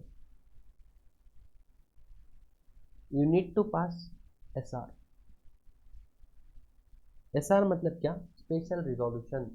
सर ये क्या होता है स्पेशल रिजोल्यूशन? बेटा आप लोग इंटर लेवल पे पढ़कर आए हो, फिर भी चलो मान के चलता हूँ कि आपको नहीं पता है। चलो ध्यान देना एकदम आराम से। Company is a association of person, कुछ लोगों से बन के मिली है। सर कौन होते हैं? एक तो होते हैं कंपनी के बोर्ड ऑफ डायरेक्टर, दूसरे होते हैं कंपनी के share holder. Board of director resolution कैसे पास करते हैं? एक तो बोर्ड मीटिंग बुलाते हैं और बोर्ड मीटिंग में डिसीजन लेते हैं, या फिर रिजोल्यूशन बाय सर्कुलर। आपके घर पर रिजोल्यूशन आएगा, आप घर से वोट करो, उसको पोस्ट करो और यहाँ पे माना जाएगा मीटिंग जैसे क्या हो गई। एक्चुअली मीटिंग नहीं हुई, घर पे रिजोल्यूशन आया, घर से रिजोल्यूशन पास हो गया। शेयर होल्डर कैसे मीटिंग पास करते हैं? बेटा शेयर होल्डर के पास भी कुछ ऑप्शन होते हैं। एक होता है जनरल मीटिंग बुलाना, मतलब मीटिंग में आओ, मीटिंग में वोट करो और रिजोल्यूशन पास करो। सर दूसरा होता है पोस्टल बैलेट, आपके घर पर रिजोल्यूशन आया, घर से ही वोट किया और आपने भेज दिया, कोई मीटिंग हुई क्या? There is no concept call general meeting, general meeting नहीं हुई। और तीसरा होता है ई वोटिंग। ई वोटिंग मतलब क्या? घर पर बैठकर वोट कर लो, इसके अलावा अगर पॉसिबल नहीं होगा तो जनरल मीटिंग होगी, वहां पर जाके वोट कर लो। समझ में आ रहा है? सर घर पे बैठकर वोट किया और जनरल मीटिंग में फिर भी जा सकते हो क्या? जा सकते हो, लेकिन जनरल मीटिंग में फिर से वोट नहीं कर सकते हो। ठीक है, तो ऐसे कुछ ऑप्शन अवेलेबल होते हैं। अब बोर्ड मीटिंग में जो रिजोल्यूशन पास होते हैं वो होता है एक तो बोर्ड रिजोल्यूशन, या फिर होता है यूनानिमस रिजोल्यूशन। सर ये क्या होता है बोर्ड रिजोल्यूशन, ये क्या होता है यूनानिमस रिजोल्यूशन? एकदम आराम से समझना। अगर मैं बात करूं बोर्ड रिजोल्यूशन के बारे में, तो बोलते हैं अगर मेजॉरिटी फेवर में है, मतलब vote cast in favour is greater than vote cast against. 4 लोगों ने नहीं बोला, 4 डायरेक्टर ने, और 5 डायरेक्टर ने हाँ बोल दिया, एक भी डायरेक्टर ने अगर ज्यादा हाँ बोल दिया ना, तो बेटा बोर्ड रिजोल्यूशन पास हो गया। इसको बोलते हैं सिंपल मेजोरिटी। सिंपल मेजोरिटी, इसी को बोलते हैं board resolution. What is unanimous board resolution? Sir जैसे कुछ सेक्शन आप लोग पढ़ोगे, सेक्शन नंबर 186 चैप्टर नंबर 2 है आपके सिलेबस में। सर इसके अलावा हम लोग पढ़ेंगे सेक्शन नंबर, कौन सा आपका section number 203 appointment of KMP के बारे में, इसके अलावा मैनेजिंग डायरेक्टर वगैरह के से लेके। तो बेटा क्या बोला गया है, ऐसे कुछ जगह है जहां पे एक तरफा वोट होने चाहिए, मतलब ऑल डायरेक्टर, और ये वर्ड बड़े अक्षर में लिखो, present, all director present should vote in favour, तो बोलेंगे रिजोल्यूशन पास बाय यूनानिमसली। मतलब सर सुनो, एग्जांपल लिखेंगे बस। Total number of director company के अंदर, TNOD आएगा, मतलब total number of director. Total number of director company में 15 है। सर मीटिंग में कितने डायरेक्टर प्रेजेंट है? मीटिंग में डायरेक्टर प्रेजेंट है मानो 12। फेवर में कितने लोग डायरेक्टर ने वोट किया? 11। और अगेंस्ट में कितने डायरेक्टर ने किया? आप बोलो बोलो, एक बोलोगे, किसी ने भी नहीं। और कितने डायरेक्टर जिन्होंने वोट ही नहीं किया? एक। मतलब 12 डायरेक्टर आए जिसमें से 11 ने तो फेवर में वोट किया, एक ने वोट नहीं किया। बताओ क्या यूनानिमस बोर्ड रिजोल्यूशन पास हुआ नहीं हुआ? क्या लगता है? Answer is unanimous board resolution not pass. Sir क्यों? बिकॉज लिखा था ऑल डायरेक्टर प्रेजेंट, जितने भी डायरेक्टर प्रेजेंट है सबने फेवर में वोट करना चाहिए, एक आधा स्किप हो गया। तो ऐसा चलने वाला है क्या गाइस? ऐसा बिल्कुल नहीं चलेगा। तो यूनानिमस रिजोल्यूशन तो पास नहीं हुआ। समझ में आया कैसे? तो बोर्ड मीटिंग के अंदर हम लोग देखेंगे 2 तरीके के रिजोल्यूशन होता है। एक होता है आपका board resolution which is a simple majority, एक होता है गाइस आपका यूनानिमस रिजोल्यूशन। जल्दी बताओ क्या आपको ये वाले सारे पॉइंट समझ में आए? और सर RCB जो होता है, RBC सॉरी, हाँ RBC रिजोल्यूशन बाय सर्कुलेशन, यहाँ पे हमेशा मेजोरिटी को ही देखा जाएगा। ठीक है, ये हो गया आपका सेक्शन नंबर, सॉरी सेक्शन में अभी नहीं बात करना है। जनरल मीटिंग में जो बोर्ड, कौन से वोट होते हैं, शेयर होल्डर के वोट। ये दो तरीके के होते हैं। एक होता है गाइस ऑर्डिनरी रिजोल्यूशन और एक होता है स्पेशल रिजोल्यूशन। कौन सा? ऑर्डिनरी और स्पेशल। सर ऑर्डिनरी रिजोल्यूशन मतलब क्या? देखो कुछ कंडीशन है। अगर आपको रिजोल्यूशन जनरल मीटिंग में पास करना है तो आपको क्या देना पड़ेगा? नोटिस देना पड़ेगा। और नोटिस आपको हर केस में देना पड़ेगा, चाहे रिजोल्यूशन ऑर्डिनरी हो चाहे स्पेशल हो। ठीक है। दूसरी बात ये है guys, in case of ordinary resolution और स्पेशल रिजोल्यूशन, बेटा ऑर्डिनरी मतलब जो हर साल होता ही होता है, ऐसा नहीं। ऑर्डिनरी रिजोल्यूशन में no further,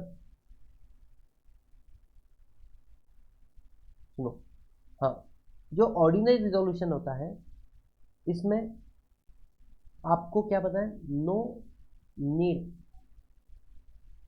to mention, no need to mention it's ordinary resolution in notice.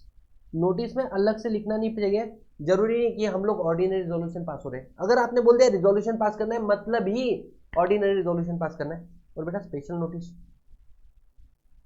Expressly mention करना पड़ेगा इन notice that it is special resolution. आपको बताना पड़ेगा ये स्पेशल है, ये बहुत स्पेशल है, नोटिस में मेंशन करना पड़ेगा। ऑर्डिनरी रिजोल्यूशन कब पास होता है? When vote cast in favour is greater than vote cast against.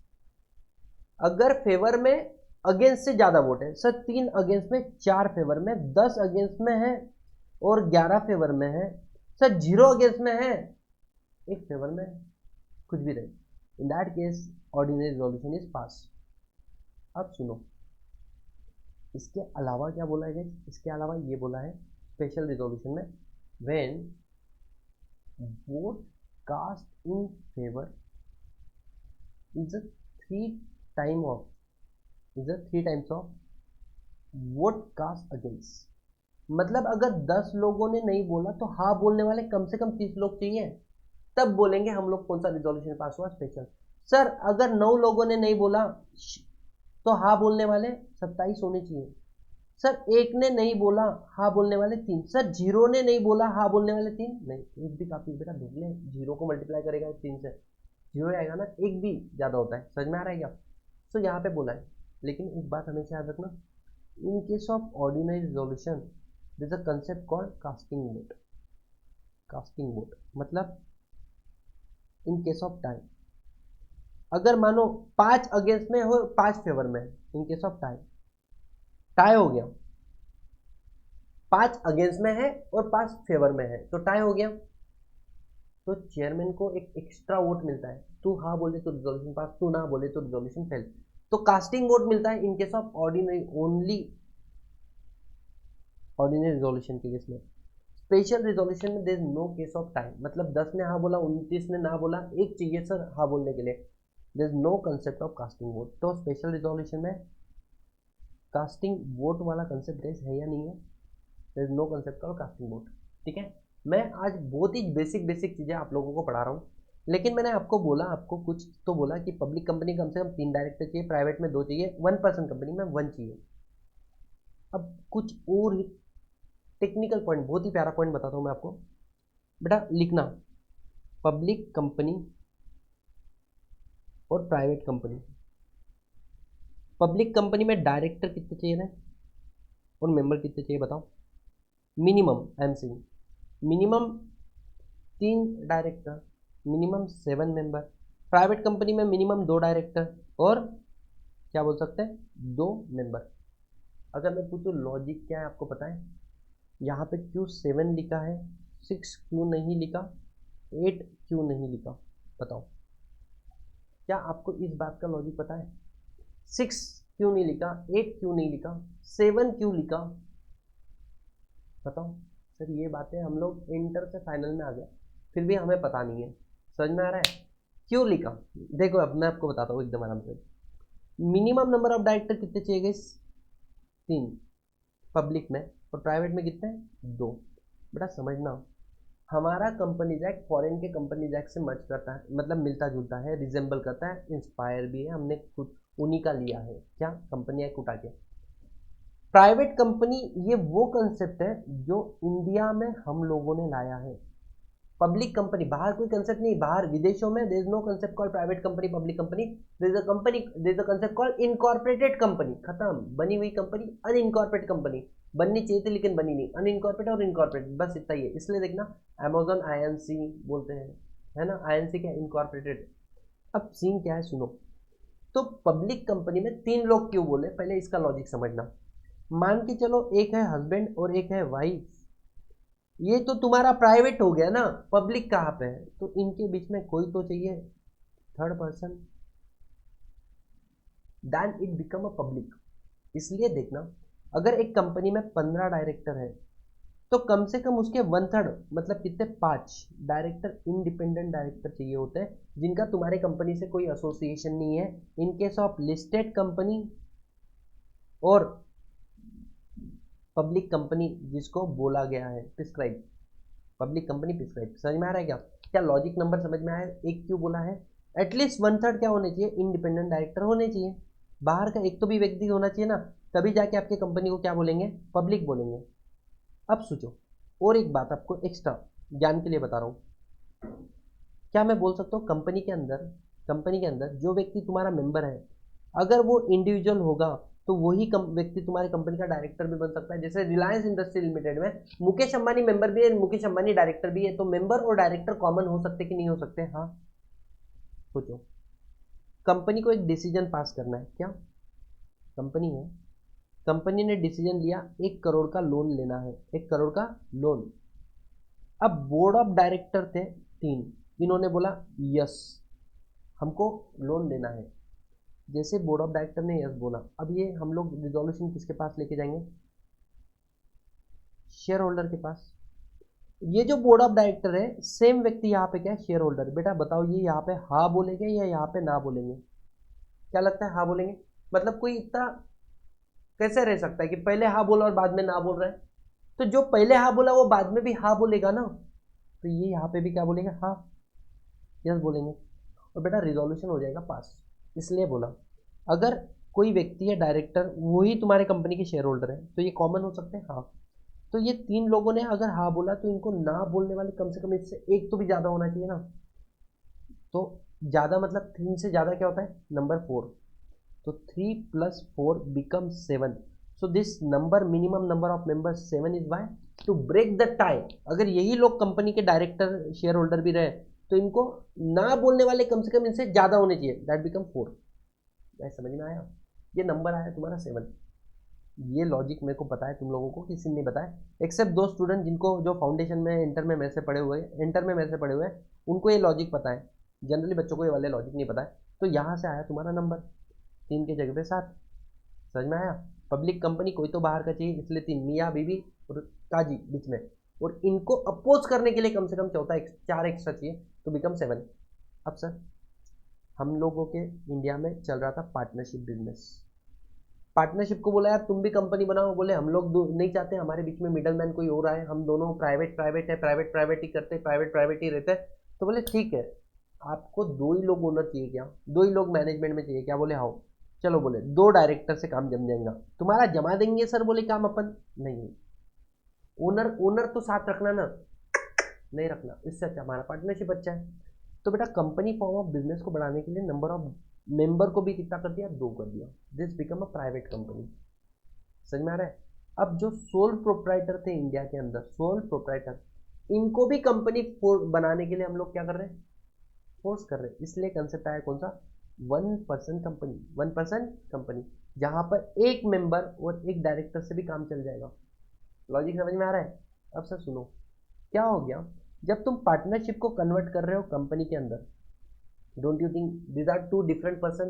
Partnership income tax के लिए हिसाब से एक अलग पर्सन है, पार्टनरशिप एक फर्म बोलकर अलग पर्सन है, कंपनी अलग पर्सन है। तुमको नहीं लगता है इसकी प्रॉपर्टी, इसकी अंडरटेकिंग, इसकी एसेट, मतलब इसका पाऊ, पार्टनरशिप का पाऊ, पाऊ मतलब क्या, प्रॉपर्टी एसेट अंडरटेकिंग, किसको ट्रांसफर होने वाली है, कंपनी को। और कंपनी को जब तुम ट्रांसफर करोगे तो डोंट यू थिंक वहां पर क्या लगेगा, टैक्स। टैक्स लगेगा। इसलिए देखना इनकम टैक्स में कैपिटल टैक्स के अंदर एग्जम्पशन दिया हुआ है। जब आप पार्टनरशिप की प्रॉपर्टी एसेट को ट्रांसफर कर रहे हो कंपनी के अंदर at the time of conversion, it is not liable for capital gain. Logic समझ में आया? तो कंपनी फॉर्म ऑफ बिजनेस को बढ़ाने के लिए हम लोगों ने इंडिया में पहली बार कोई कंसेप्ट लाया, that is a private company. Number भी मैंने आपको लॉजिकली बता दिए। अब सर इतना हमको याद रखना है क्या? नहीं रे ढोकलो, ये तुमको याद नहीं रखना है, मैं तुमको इसलिए बता रहा हूँ, यू शुड नो। ये पहला लेक्चर देख के तुम मेरे लेक्चर परचेस करोगे, दोस्तों को भी तो शेयर करोगे ना, इसलिए कुछ बात मैं तुमको एक्स्ट्रा बता रहा हूँ, जरूरी है। ठीक है, आ जाते हैं हम लोग। अब क्वेश्चन आता है कि जो कंपनी है, कंपनी और जो डायरेक्टर है, इनके बीच में ये रिश्ता क्या कहलाता है? इनके बीच में क्या रिलेशन है? रिलेशन कुछ ऐसा है कि जो डायरेक्टर है इज अ एजेंट। मतलब हमने देखा होगा कि फॉर एग्जांपल डायरेक्टर किसी का सैलरी नहीं दे रहा है तो हम लोग डायरेक्टर पे केस फाइल करते हैं या कंपनी पे केस फाइल करते हैं। डायरेक्टर एक कठपुतली है, समझ में आ रहा है? तो डायरेक्टर इज अ एजेंट, मतलब he is acting on behalf of company, he is a acting on behalf of company, तो इज एक्टिंग लाइक एजेंट। और कंपनी यहाँ पे क्या बन गई है? प्रिंसिपल। दूसरा बात हम लोग क्या बोलेंगे गाइस, कंपनी जो है इसकी जो प्रॉपर्टी, कंपनी की जो प्रॉपर्टी है, इस प्रॉपर्टी का एक्चुअली जो ओनर है, इस प्रॉपर्टी का जो एक्चुअली कौन है? ओनर है। ये ओनर कौन है? खुद कंपनी। इस प्रॉपर्टी का बेनिफिट किसको मिलने वाला है गाइस आगे भविष्य में? शेयर होल्डर को। लेकिन इस प्रॉपर्टी को मैनेज कौन कर रहा है बताओ? मैनेज कौन कर रहा है? बोले डायरेक्टर। सो जब डायरेक्टर मैनेज कर रहा है कंपनी के प्रॉपर्टी को, तो director is become a trustee to manage the asset, to manage the property of the company. समझ में आया? तो एग्जाम का ये भी क्वेश्चन बन सकता है कि director is the agent as well as the trustee of the company. और अब आप एक बात देखो कि मैंने जो बातें आपको पढ़ाई है, ठीक है, सबसे पहले हम लोग बोलेंगे मिनिमम नंबर ऑफ डायरेक्टर। अभी तो हम लोग शुरुआत ही किए सिर्फ कि 3 2 1, मैक्सिमम 15। इसके बियॉन्ड जाने के लिए यूनिट स्पेशल रिजोल्यूशन, जिसमें भी बहुत टेक्निकल बातें हैं, मैं अभी बता रहा हूँ। ये स्पेशल रिजोल्यूशन वाला पॉइंट बहुत टेक्निकल है ना? जैसे फॉर एग्जांपल मानो डायरेक्टर को अपॉइंट करने के लिए क्या लगता है? डायरेक्टर को अगर आपको अपॉइंट करना है तो बताओ क्या चाहिए होता है? ओआर चाहिए होता है, एसआर चाहिए होता है? तो बेटा सेक्शन नंबर 152 सबसेक्शन 2 बोलता है डायरेक्टर को अपॉइंट करने के लिए जनरली चाहिए होता है ओआर। हाँ, इंडिपेंडेंट डायरेक्टर को अगर आप री अपॉइंट करो, आगे जाके कंसेप्ट पढ़ेंगे, इंडिपेंडेंट डायरेक्टर उसको री अपॉइंट कर रहे हो तो ऐसा चाहिए। जनरली डायरेक्टर को अपॉइंट करने के लिए क्या चाहिए? ओआर। मानो मेरे कंपनी के अंदर 15 डायरेक्टर है, 1 2 3 4 5 6 7 8 9 10 11 12 13 14 15।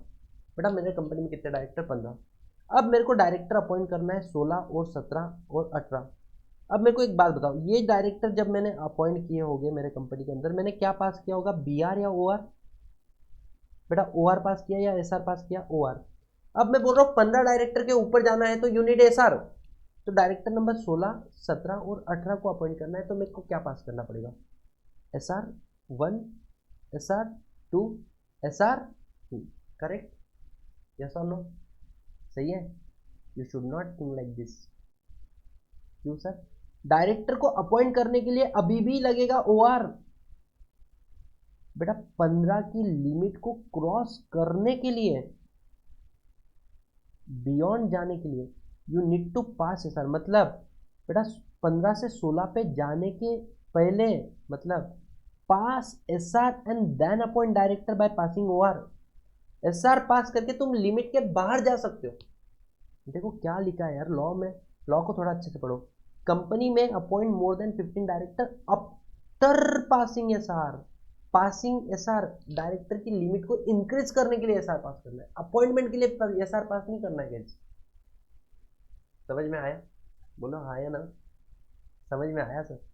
लॉ टेक्निकल तो है लेकिन इंटरेस्टिंग भी है। तो अगर मैं समअप कर दूं, आज वाली क्लास में हम लोगों ने पढ़ा क्या? पहली बात ध्यान देना, हम लोगों ने क्या क्या पढ़ा? हमने बेसिक पढ़ लिया लॉ का, कैसे लॉ बनता है। इसके अलावा गाइज मैंने आपको पढ़ाया था, सीधा मैं टॉपिक पे आता हूँ कि जो कंपनी है, कंपनी को चलाने वाले एक तो होते हैं शेयर होल्डर, दूसरे होते हैं board of director. Share holder का एक तो होता है जनरल मीटिंग, क्या, चलो शेयर होल्डर का क्या होता है जनरल मीटिंग, और बेटा बोर्ड ऑफ डायरेक्टर का होता है बोर्ड मीटिंग।